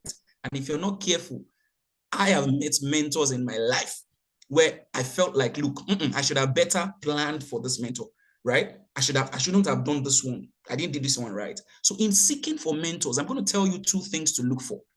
You must find mentors that are willing. They don't care. They have nothing to lose if you leave. They are willing to tell you the truth, no matter how it feels. That's one indicator. So it's not like, oh, there's something for them to lose if you're going to leave. They're not benefiting anything from you, right? So that's one, indices you need to look for, right, in in searching for a mentor. So I found mentor. The other thing that I'm going to tell you in looking for a mentor, right, is look for a mentor you have earned their access. Most of you, or most of the people that probably might be getting it wrong in mentorship, are people who have not earned access. Guess what, guys? Access is more rewarding than money. Access is more rewarding than anything you can mention. Access. Just one person giving you access, it can be the first billion you would make. How did I make my first 1 million? See, when we call this money, guess what? Do you know that 50K times 20 is 1 million? Meaning if you can offer skill to somebody right now and you charge them 50,000 naira, right? You charge them 50,000 naira and you can offer that same skill to 20 people. That's 1 million naira. So I don't want to hear on this call that there is anyone who is probably giving excuses as to why they cannot do what they did, what they want to do. So that was what I did. The third thing that I did was that I ensured that I serviced those relationships. Till today, most of those people still call me for projects. Till today, most of those people still call me for things, websites and things they want to build. I've left and I've grown and I've evolved. Much of the project that we run now, my hand don't touch them. It's probably my team that will handle them, right? But guess what? They still come to me because I have earned their trust. How do you earn the trust of mentors? On the day C, for instance, I'm going to teach you practical things that, I had to do. There's a budget that I have for all the people, not just mentors, all the people that I know that matter to me. I have them on a spreadsheet and I have a budget for them. I don't know if you know about it, there's a company called Fastest Cake. I think you can find as small as 15,000 naira cake there. You don't know how much it means to people who don't get gifts every day. When you give one gift to somebody who does not get a gift every day, they appreciate it more. And they feel like they owe you something. No, you are not doing that thing you did necessarily because you want to get their favor, even though you want to, right? But the best time to begin to service those relationships is when you do not need them. Do you understand? So you see, these are the things that we did, right? That I did, that is now evolving into who I am now becoming. I am on my journey, right? And I want you to also get on your own journey, right? And that's what I want you to understand. I'm just going to, quickly, run through some of the things that I have for you here. Look, when babies jump out of their mother's womb prematurely, they stay in a bottle till they are fit to run the race of life. You cannot engage 2025 like a baby. Do you understand? You literally need to be prepared. And I have given you a sneak peek, maybe not all, but if you start from the ones that I have given you, I've told you my story. I was a bakery boy. If there was a non-entity of a non-entity, one thing I just want you to understand is that, guess what, guys? People will not be surprised if you fail. The systems of Nigeria has already factored in. We planned your failure into they have your failure in their plan. Let me tell you something. I run a tech business. We have one of our company that is a tech business. We don't depend on one router from MTN. I'm going to mention names here. We don't depend on Glo. We don't depend on Airtel. It is anyone that works because you're already in Nigeria. So what I want you to begin to do, and the questions I want you to ask yourself, is to start from somewhere. What is one thing that you can do? One mistake that I made that I would, for me, beg if I have another chance to probably correct it, was that I learned web design in 2017. I never went back to that course to go and, upgrade my skill until COVID happened in 2020. That was when I started learning it. That was the first time I'm going to mention amount here. That was the first time someone paid me 200K for a website project. That night I did not sleep. Guess what, guys? I've never seen a bundle of 20K in a hole before in my life. And someone paid me 200K in 2020, right? And it was like, if God is going to help you, look, it was like, boom, what did I do, right? Somebody paid me 200K. Before I could open my eyes and close it, I made 500K from web design. I made 1 million from web design. Before I could understand anything, right? Before I could just understand anything, I started making extra from web design. That's how it works, guys. But mine was web design. If you cannot take web design, there has to be a skill. There has to be something you would put on the table for God to bless, right? So you cannot get into 2025 jumping out of your mother's womb, right, prematurely. You have to literally prepare. So when we say ask yourself the question, what exactly is the next? There's a document that I had, right? I didn't even talk about that. It's a 20 years life plan, right? It's a 20 years life plan. Even though it's not so clear, it wasn't so clear. Don't worry, we'll be editing it later. But guess what? I did that 20 years life plan, and I can bet you today is why I'm still locked in. Is why you can stay here and be listening to me right now, because I did not live my life joking, right? So you got to prepare. I mean, I'm sharing this picture for you guys to see. I mean, and nobody must take screenshots. I'm begging you. So don't take screenshots. But I'm just sharing with you for you guys to see, right? I mean, look at me here. Would you think that this guy here, looking pale, looking purposeless, if there's any word like that, right? Looking so hungry and haggard. Do you think that this guy, as at that time, would have anything to want to do with where I am currently, right? But there is nothing you cannot achieve. They do not pay to dream. They do not pay to write vision. Everything you want to become is possible. The question is, can you do the work? It's in doing the work.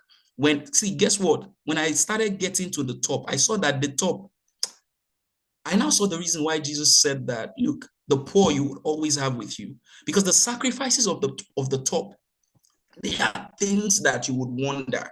Whilst you are sleeping during the year, some people are probably sending gifts to their loved ones, to their loved ones, to their loved ones. Do you think that if they are going to get a job or get $1 billion job, right, they will call you who have not done anything at all? So you need to literally check that. But my question, look at this guy and compare him to this guy, right? Compare him to this guy. You see this MacBook? It took me 6 years to be able to buy. I put the MacBook as a plan and as a vision board, right? But guess what? It never worked. I was using one Paco laptop like that, but that was what my finance could carry. That was what my capacity could carry. When I bought this MacBook, I forgot that I had bought the MacBook. Are you going to compare this guy now that you've seen here to this guy here? That's just the question I would ask you. And I can tell you for free, the only thing that changed for me was that I started taking actions on the things that I started learning, right? 2025 cannot be the year where you would do the same thing you did in 2024, right? And then you expect something different. You literally have to be changing something. Guess what? I started from a single room, but today there's nothing that I would probably say I want that I cannot get, and that's the essence of this conversation, that whatever it is you think you're going through now, it is shaping you for the future that you told God you wanted. But question, did you even tell God you wanted any future? So you need to sort of clarify these things in your head before you get into your 2025. 2025 is a good year, it's a great year, but it's not going to be it's going to be another year of stories if you do not prepare for it, right? I hope I've been able to summarize a bit of my life and a bit of the things that I have done that have brought me to this level. And I hope that this probably would inspire you to take action, right? Whatever that action is. Your own action could be calling someone to help. Your own action could be probably taking a course and not sleeping. Your own action could be, it could be anything. Ask yourself what that action is, right? And, let's see at the top. Thank you very much for listening, and I hope it's been rewarding for you.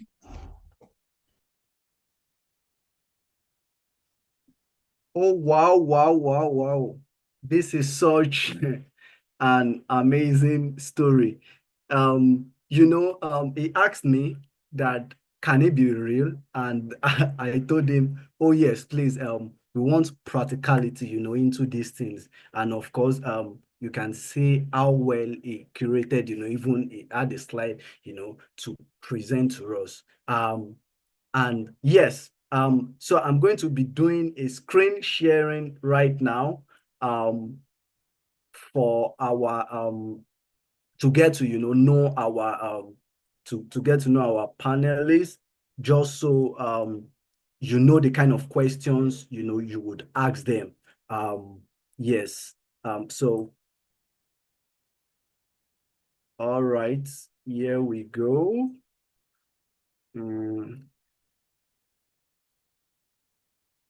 All right. So first we have Mojibade. If you know her already, she's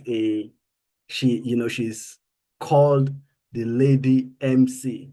You would see her profile just now.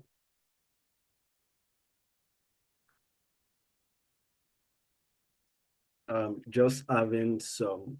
But yeah, just as I saw that, please, can anyone, just say what you learned from what you just said?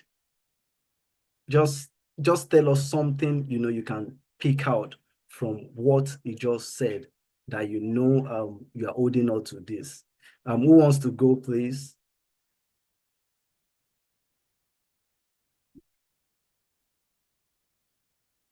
Okay. Yes, please go ahead. You cannot get that billion if you are doing nothing. Sorry, please, can you say that again? I didn't hear you clearly.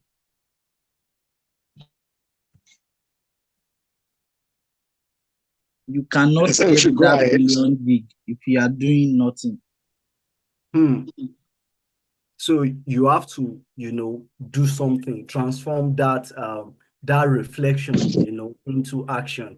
Yes, please, Ayodele Oluwole, please go ahead. I'm not Oluwole. Oh, Oluwole, my apologies. Okay. Actually, I didn't know the caption of his presentation. Is it the process of being successful as an entrepreneur? Or what is the caption of the presentation? That's one. There are so many processes of becoming who you want to be. Like the last speaker said, you have to identify the value in you. He identified the value in him, that nothing can stop him to becoming successful. And he went out of his way to do so many things, from the bakery to the mechanic to, to be able to be where he wants to get to.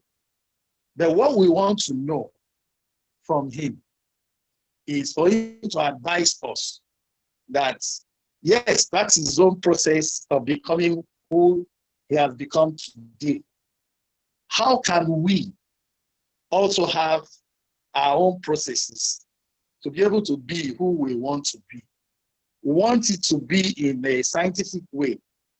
Yes, he did an analytical way, explaining, because some of these things easier said than done. He said he set his goals and he worked towards the goals. The goals are set. How was he able to achieve those goals? So we need to know so that it will be able to help some of us on how we can set our goals for 2025 and attain the goals.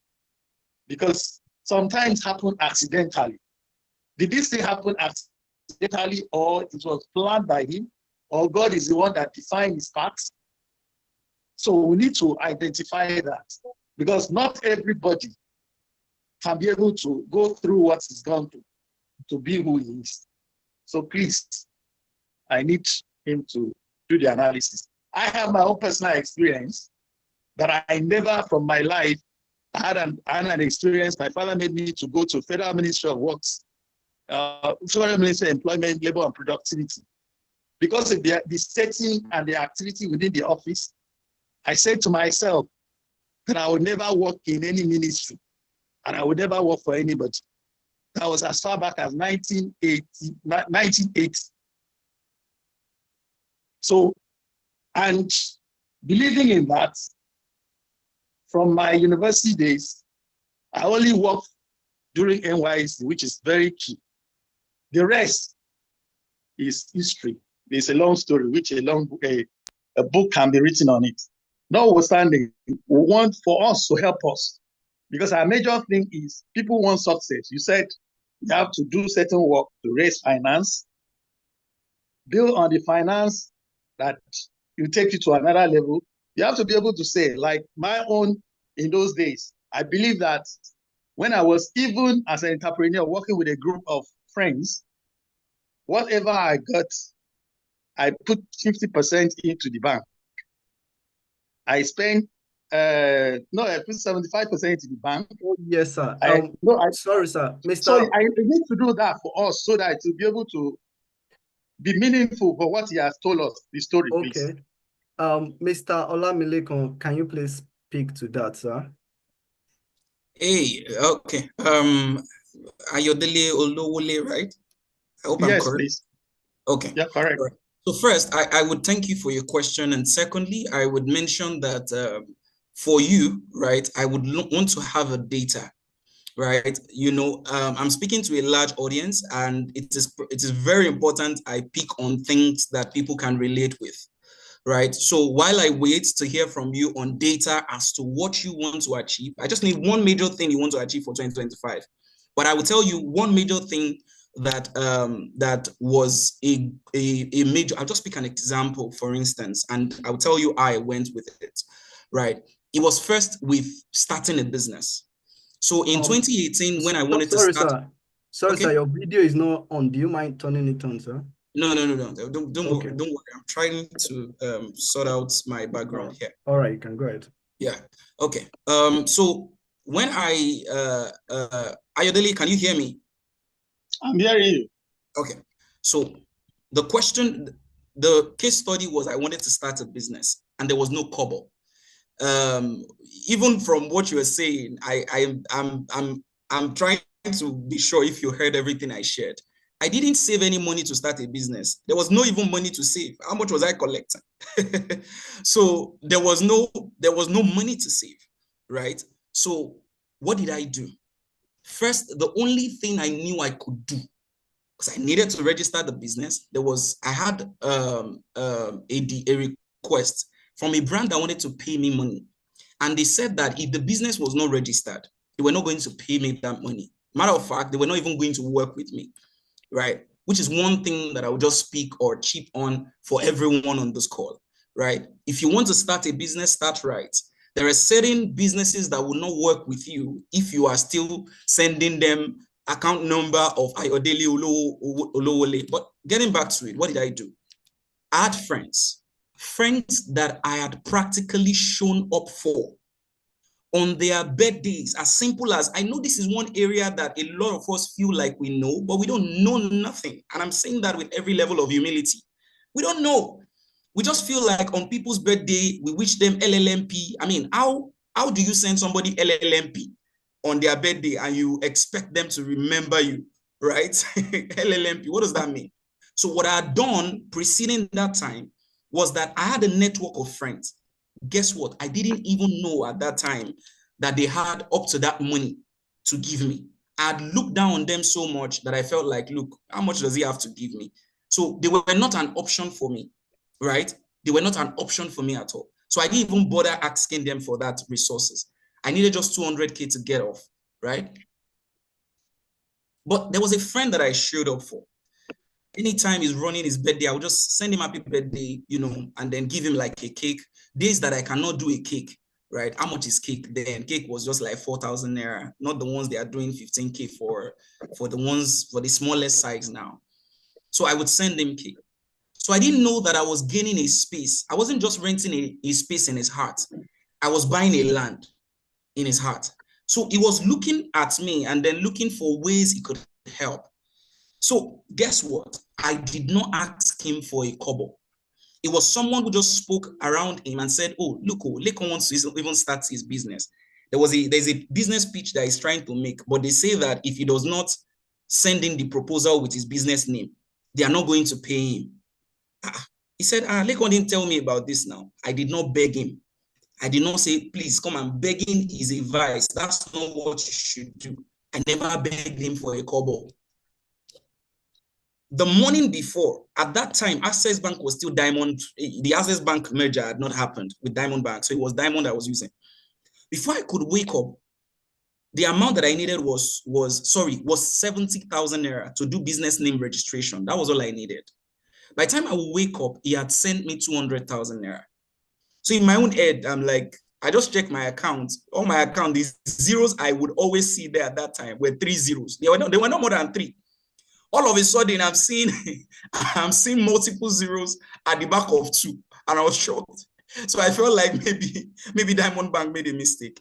So I just investigated, and I saw that it was his name that was there. I called and I said, look, Emmanuel, what's up? This money I'm seeing, what's the money for?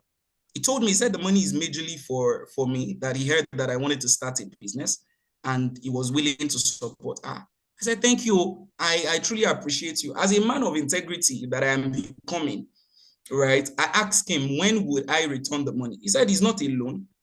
It's a free grant for me to start off my business. So as practical can be is why I'm being real with you now. I did not beg him for a dime. I did not beg him for a kobo. I had only shown up to be a person of value to him, right? And he was willing to unlock his favor for me. I never knew he had up to that money with him. So I think one of the major problem as a feedback that I would have, right, for my own generation is how we look down on ourselves. And we don't understand that in the pocket of many people you are calling friend, brother, baba, chief, is your next income.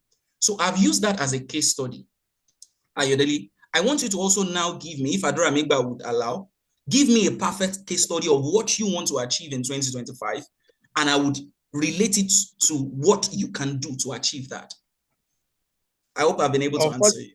Unfortunately, I am in a position to even advise you on what is the major thing about we or your generation that are missing out in attaining the goals of achieving what you just said now.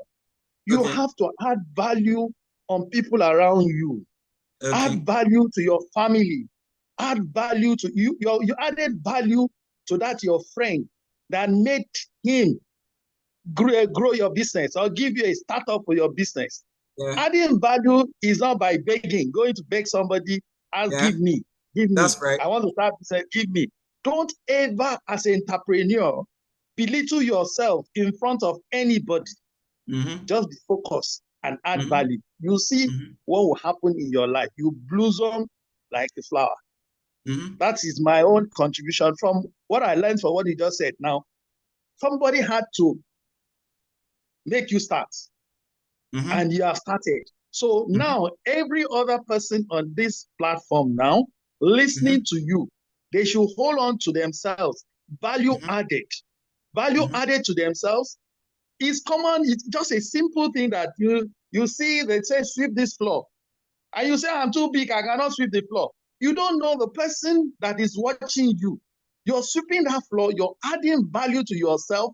That it is, at this level, this person is cleaning this floor. That means if I give them a mountain, those are the things I need you to. I wanted to do your analysis with statistics. You were descriptive. Yes, you have said what I wanted to hear, without which you won't be who you are today. That 200,000, it was had made you who you are today. And you must be grateful to that person. I hope you're still in touch with him and you're still sowing to others. Yeah. Thank you. Yeah. Thank you very much, Ayodele. Thank you for that. I hope the guys on the call will learn. Thank you. Okay. So any other questions from anybody? Oh yeah, thank you, sir.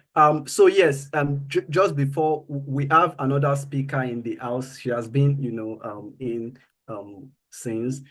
So please, can you stop sharing so I will share? Oh, great. You want another example from me? No, sir. No, sir. We're running off time. Okay, it's okay. Yeah, so of course, you can go check the website. There are our speakers, profile are there. You will even get a link to their website and some of their social media platforms. So this is Mr. Olamilekon. And so right now we have Yeah, Mojibade Soshonya. Yes, she has been in. Hello, the lady MC. Okay, she's I hope. Okay, but just while we get her, let me introduce her. Mojibade Soshonya, she's an event host, moderator, TV presenter, corporate communications specialist, and an influencer.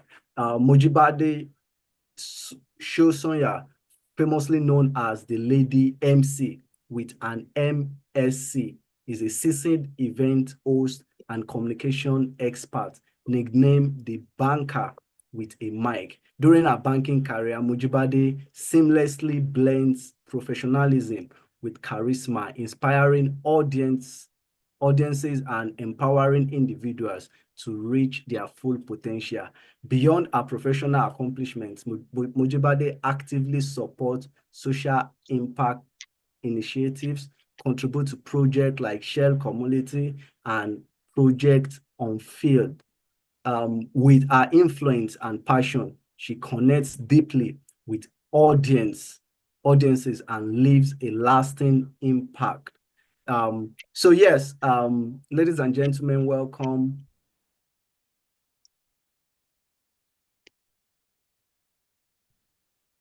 But while she prepared to get in, does anyone have any question for Mr. Lekon?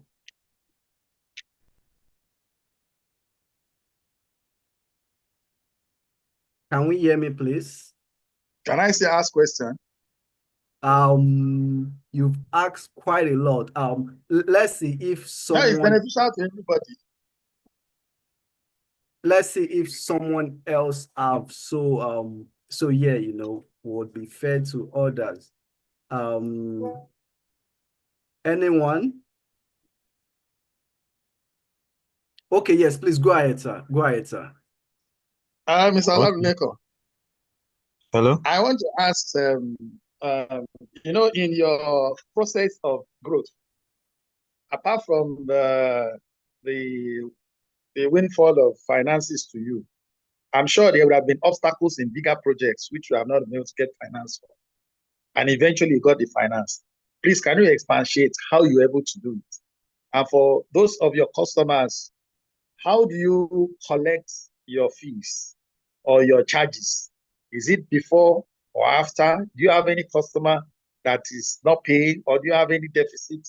And if you have, how do you handle it?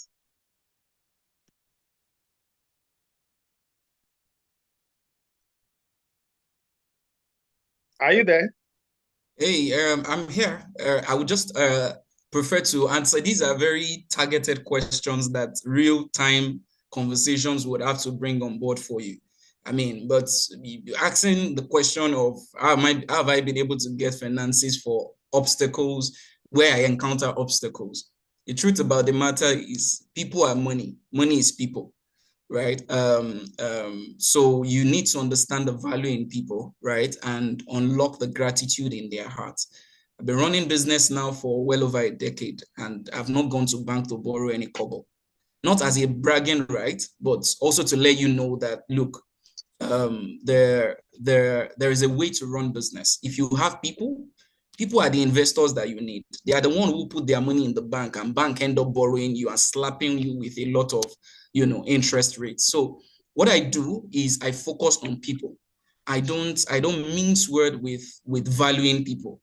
I stretch above and beyond to ensure that the people that I have, I value them. I value them above anything, you know, outside God, right? So it's important that you place a lot of value in people, right? And all of the things that I've shared here, if you listen to them again, you will see one thing you can apply that will attract you your own first investor. So the business that we probably have an issue, right, scaling was our hosting business. You know, we needed somebody to pump some money into it, and the money wasn't forthcoming, right? You know, but if one person who was not forthcoming didn't show up, someone else showed up for us, and we're able to sort of live that. So I've not had, it's not been rosy. But it's not on this call we would dissect all of the challenges and some of the strategies, not just from me alone, from some of the top leaders in my team, that we then got, some of those people to invest in us. That's one. Secondly is, I can't remember your second question. If you can repeat that again. Okay, the first one was how do you then your customers that are indebted to you, do you have anyone, or how do you go about your collecting your payment from your customers? Okay, Is it before, fantastic question. So before okay, the work is done, or after the work has been done? Is anyone owing? And if there's anyone, how do you go about collecting your debts? All right, are you done? Yes, I'm true. All right, so different businesses comes with different model, right? So you need to find what model is working for your business. For our media company, right, the model we deployed are 3 payment options, right, based on the people that we're working with, right? There is an option A, which is outright payments, right? Outright payment, or 80% upfront, then 20%. For the ones who do outright payment, if it's a website we want to do for them, we'll develop the website, we perfect the website, but until they pay the 20%, we do not deploy the website to their domain. Do you understand? So we do 80 and then they pay 20. Once they pay the 20, we'll now deploy. So until they pay the 20, we don't deploy. There is an option 2, right? They pay 50% first, right? So we break the project into 4 phases. So it's a phased option. We break the project into 4 phases. Phase 1, they pay 50%, right? That 50% gets us off that particular phase. Then phase 2, they pay 25%. It gets us off that particular phase. And then phase 3 is the last stage of it. Until we collect that balance, we also do not deploy. So that's for the media company. The final option is 50-50. But the ones we do 50-50 for are the people that their project is ranging from 1 million and above, right? So the money actually makes sense. It's not something like, small chain that you want to probably break, right? So that when you are breaking into 50%, it's so reasonable. Do you understand what I'm trying to say? So that's for the media company. For our product-based company, for the hosting company we're running, Hostbridge, right? What we do for that, there is no go-com. It's already an automated system. Before you buy a hosting or a domain for your business, you will pay first before you even get onboarded. Do you understand? So, but for the media company, because it's a service-based company, we have some clients, even with our tight team who sort of follow up on receivables, right? We still have some clients who owe you. They say, okay, oh yeah, deploy the website. And most of the people who owe us, they are people who are friends and family. If you launch the missile of fighting them, you'll be losing relationship. So what we do is to be very patient with those people. And we let them know the implication of not deploying their website on time. Or if it's another service that we're offering, maybe like, want to make them go global, and we're running maybe like an SEO package or bundle for them, right? We tell them the implication, and we let them know based on the contract that we have agreed that we are pulling out of the project if they do not respond. But even with that, people will still owe. But we have been able to close the gap of people owing us by just sort of putting those models in place. So different businesses comes with their peculiar models. So you need to ask yourself what your own business model is and what your clients will probably want, what appeals to your client necessarily. So I hope that answers your question. It did. All right. Thank you so much, sir, Mr. Olamilekan. It's been, an amazing time with you. And yes, thank you so much. Yes, now it's high time we're listening from Moji Bade. Hello, Ma, are you ready for us? Yes, I know you're ready. But can you please unmute? All right. Hi, Adura. Good evening. Oh, yes. Hi, everyone. Good to have you here. Yeah, thank you for showing up. Yes, Mr. Olamilekan has spoken about businesses, and of course, Mr. Jimitewe talked about quite a lot across board. So we'll be focused focusing on you with self-development and career, development. And yes, the first question, that I do have here for you is, sorry, just a minute. Yes, what skill sets, or what are the things you've been able to maybe intentionally do to be able to get to this level of success? We want it to be very practical. It could be some whatever it is, just tell us. All right. Thank you, Adura, and good evening, everyone. Thank you for having me on this call.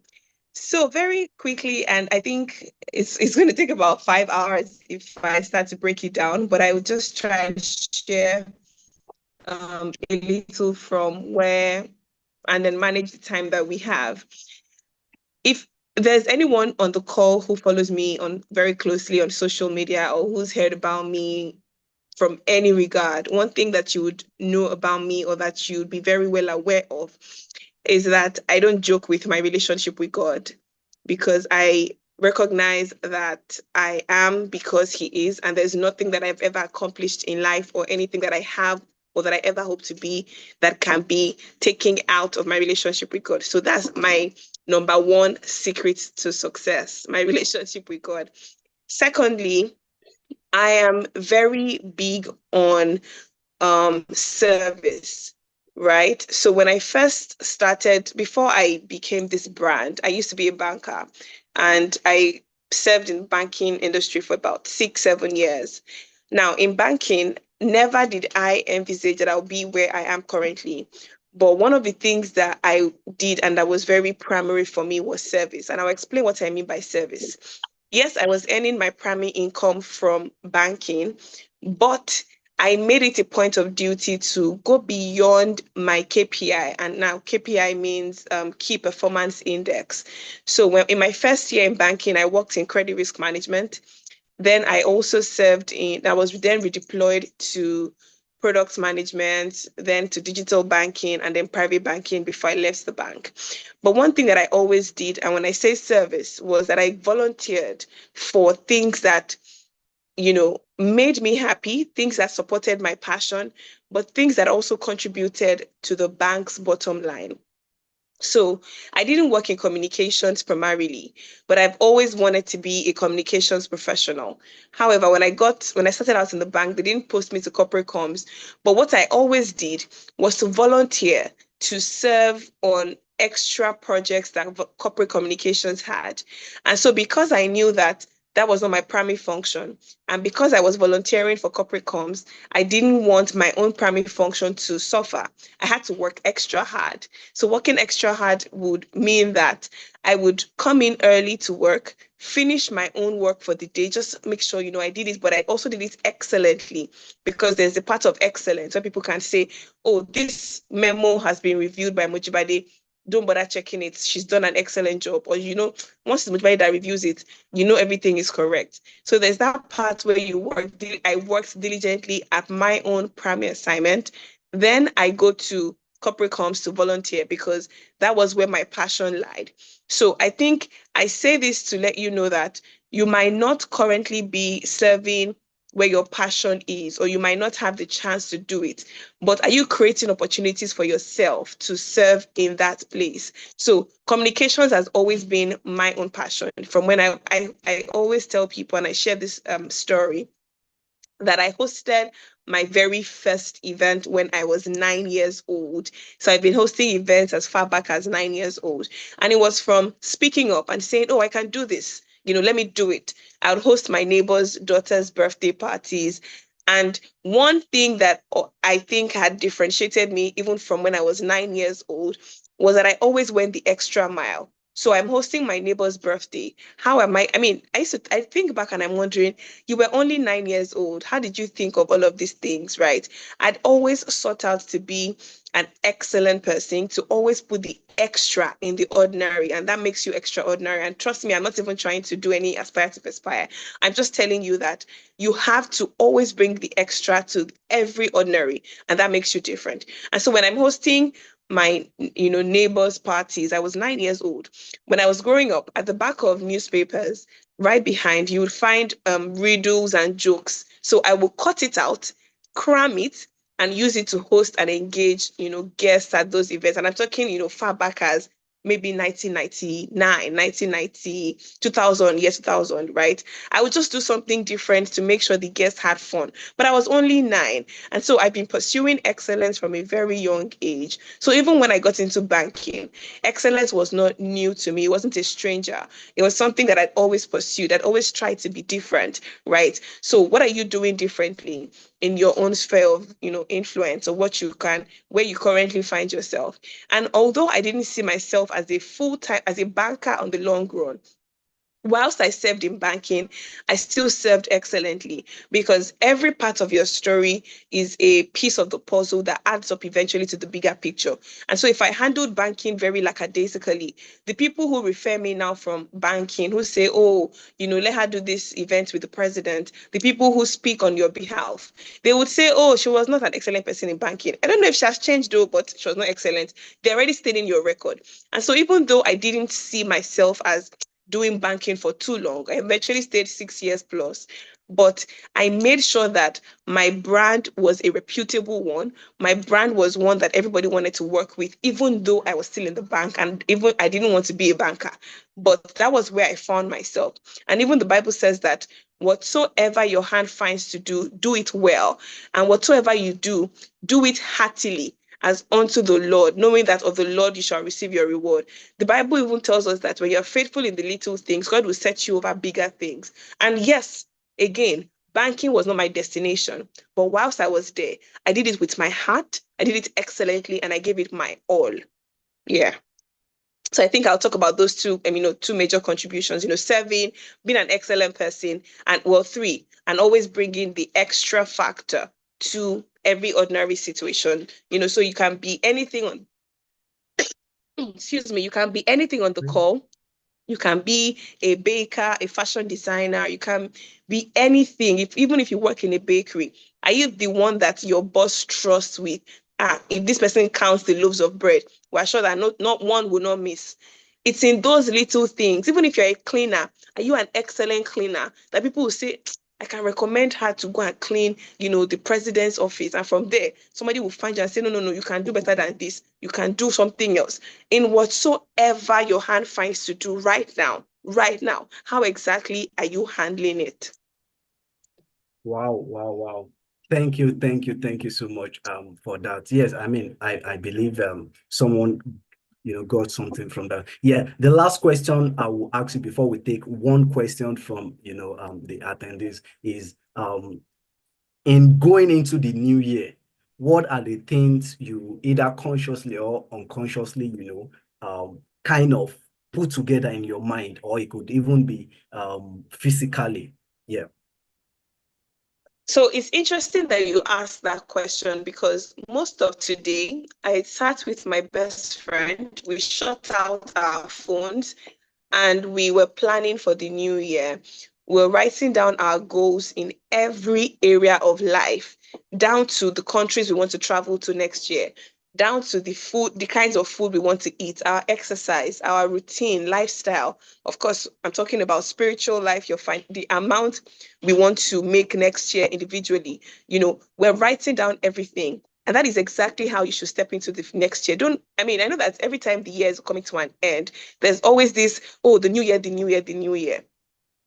But you have to make plans for the new year. You can't afford to enter the new year very carelessly. You can't afford to enter the new year without making plans. You must make plans as you're going into a new year. Yes, we say, oh, new year, my new year starts from today. Any day you choose to start your new year is your new year. So even if you're saying that, okay, you know what, 2025 already started for me, perfect. But what exactly are you going to do differently? Are you writing down your goals? When you write things down, you can always go back to it and say, no, I'm not achieving this yet. I must do this. But you must set realistic goals. You must set things that would push you, things that are measurable, that they must be smart. So they must be specific, they must be measurable, attainable, realistic, and time bound. Give yourself timelines and say, I want to achieve this by end of first quarter. I want to have read this number of books by second quarter. I didn't read a lot of books this year. I was so busy, but I've put on my goal sheet that I must read a lot of books. I've put it there. I must read one book per every 3 weeks next year, minimum, at the minimum. That's apart from other things, because you need to keep refreshing your memory. You need to keep refreshing your mind and renewing your mind. There are people who have, poured out their wisdom, experiences and, years of knowledge into books. Buy those books and read them. Read them and not just read them in passing. Read them and digest those books. I'm going to do better next year in reading books, in being accountable to my friends, in being available to my friends, beg your pardon. So I'm writing down things I'm going to do differently. So as we're stepping into the new year, it's important for you to set goals, whether you call them New Year resolutions, whether you call them goals, anything you want to call them. Write out the things you want to do differently next year. Write out the things that you want to see manifest next year. Our minds are so powerful, and pen and paper is actually so powerful. So you can write it on your phone, you can get a journal, any way you want to write it and be sure that you're seeing these things physically so that you can see the way the world works. There's something called the law of attraction. And so when you write out these things, you don't even realize when God starts to answer them. You're writing them out in faith. And so even your language is important. Forget what the economy is saying. You cannot see this year. I made more money than I made, in fact, maybe times two what I made last year, or maybe, what am I saying? Maybe times 2.5, because I'm not going to keep joining the world to be saying, oh, the economy is bad.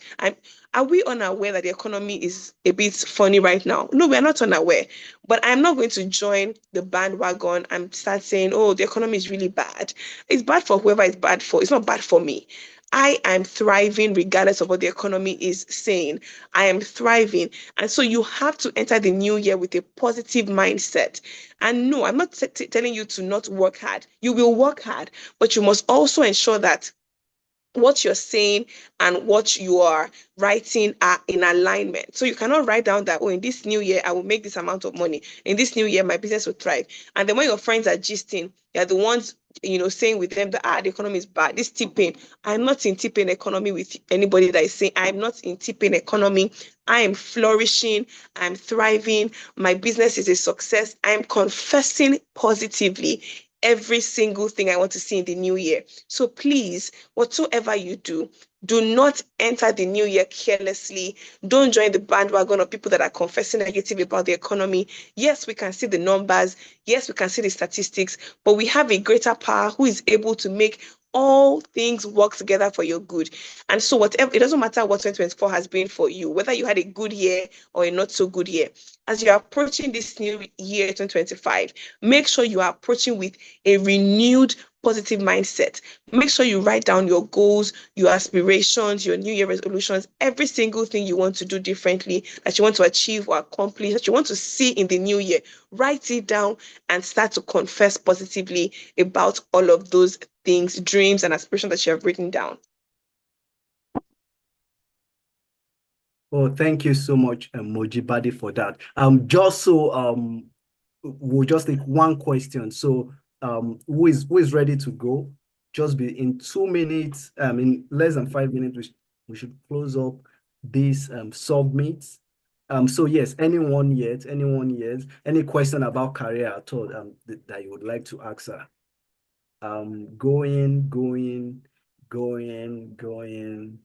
and going. So yes, thank you so much, Mojibade.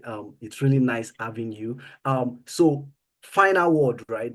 Could you please invite someone, for to join us for the next what's it called, for the next summit. So yeah.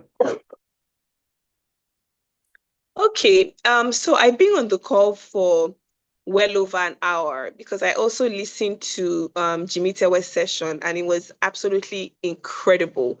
So what I would say is, I mean, if you've gotten this level of knowledge and impact this year, you definitely know that the speakers next year will bring on their A star game. So don't miss it. If once Adura says we have a summit, you better be the first to log on, because you know that everybody's coming on with nuggets that would impact your life positively. So this is my official invitation to you, asking you to be, a part of the next summit. Once you see the invitation, and not just be a part of it, send the invite to your friends. Let everybody in your circle benefit from all the good things happening here.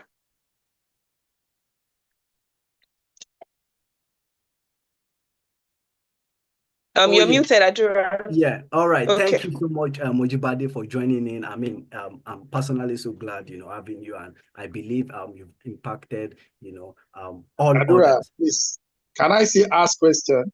The last one. Okay, just in 30 seconds, please, sir. It's pleasure talking to you, and your narrative was fantastic. It seems you're inborn with the talent to be a presenter, and you have done that from infancy. We, at this moment, would like you to tell us whether you have any development. We are talking about career paths for some of us on this platform who wants to be like you. Is there any career paths that they can follow? Or did you go through any training, or you're just naturally gifted because you're a banker, being a presenter and leaving banking into that field? Please assist us so that I can help some of us who wants to get a career in this field of endeavor. All right, thank you. So, I am a trained and self-taught public speaker. However, in the process of evolving, because you must evolve, there's nobody who does not evolve. If you don't evolve, then you're going to go extinct. In the process of evolving, I'm learning from other people. I'm listening. So if you check, when you come to my house, I'm watching CNN. I'm seeing how they present. I'm seeing things to do that or not to do. I'm like, oh no, that's not appropriate. You're seeing how international best practices are being operated. And so I'm learning from them. I have a mentor that I learned from. He's IK Osakioduwa, that's my mentor. And I'm learning very closely from him. However, what I would say to budding public speakers or presenters is that you have to, whilst you're waiting for someone to handhold you, because it's not every time you will find someone, and I'm being honest, sometimes you might be lucky enough to find someone who handholds you and says, you know what, I'm going to teach you and guide you through this path. However, you might not immediately find someone, or might not even find anybody. Learn from people from afar. And so I follow, what are the people you're following on social media? I follow lots of international compares, international presenters who are, across different continents. I'm watching their style. I'm watching how they handle different scenarios, right? And so that helps me to better my game, because trends are always evolving. So you're learning new trends. You're seeing how things are operating in other countries. And so I do that. I make sure to learn one word a day. I mean, I don't think I was very consistent last year, but I would learn at least 1-2 new words every day to add to my vocabulary, so that I'm able to use them and use them intelligently. Not only do I learn these words, I also learn their pronunciation, so that, see, I work with a lot of high profile clients. I host events for, presidents and governors. You can't afford to misrepresent yourself. You can't afford to not come correct. And so in that, whilst I'm waiting for a mentor, my mentor is also equally busy, right? While I'm waiting for a mentor to guide me, I'm training myself. I'm teaching myself. I set a camera. I watch my videos. I'm like, no, don't do that. Then I do another video. Over time, of course, you get better, you keep improving, you're watching other people, you're learning, you're reading, you're spreading your tentacles, you're watching international shows to see how they navigate different, different scenarios and different cases. And until you're able to find a mentor, and if in the case that you don't even find any mentor, you have to be your biggest cheerleader and you have to keep rooting for yourself. I'm always looking for avenues to develop myself. So there's a part where you should get a mentor. But if you're not able to get one, your life has not ended. You be your own mentor and be your competition, because say, you know what, I have to be better than I was yesterday. So learn by yourself. Don't wait by the pool and say, oh, no, I have no man. You be the man and help yourself. Train yourself. Like I said, I'm self-trained. I've had a passion for it, so I can say it's easier. But I also watch people. I watch people who are doing the same thing I'm doing outside the country, within the country, across continents, and I'm gathering knowledge, experience, and skill from all of them, but still making it as authentic to me as possible. So I'm not trying to be like anybody else. I'm being authentic, but I'm learning from other people across international best practices. Excellent. Okay. Oh, wow. Thank you so much. Yes, everyone. Here is where we draw the curtain for tonight. I have posted a link in the chat group. With the link, you would have everything, for the conference, from creating your personalized invite design for the next day. This is day one, as we all know, and of course, there's a community for us all to join. If you're interested, yes, and please go into the group to get. We're going to summarize, all what we've learned here. Right in the group. So yes, I'm officially bringing day one of the RAEY Summit 1.0 to an end. So yeah, thank you everyone for joining. We'll be glad to have you on the 1st of January as we celebrate and even listen to more profound speakers. We have Folusho Badamose, we have Davison. Those two, you surely want to listen to them just as you did today. So yes, I'm looking forward to you joining in the group, and we continue conversations. So thank you everyone, and God bless us all as we have a great year preparation. So yes, by signing out, Adura Migba Olayinka. Well done. Thank you. Thank you. Please do well to join the community group. Okay.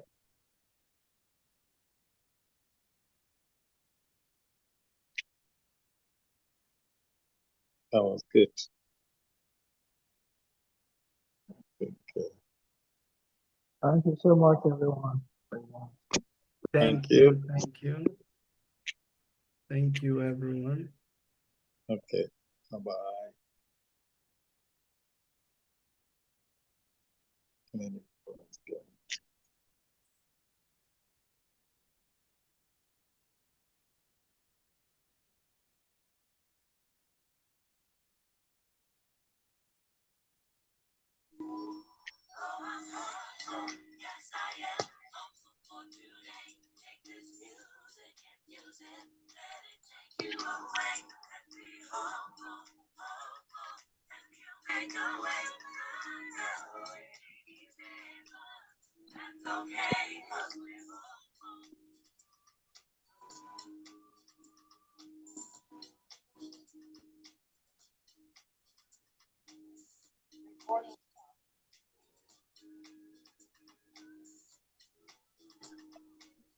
Mr. Adra, did you record online or offline?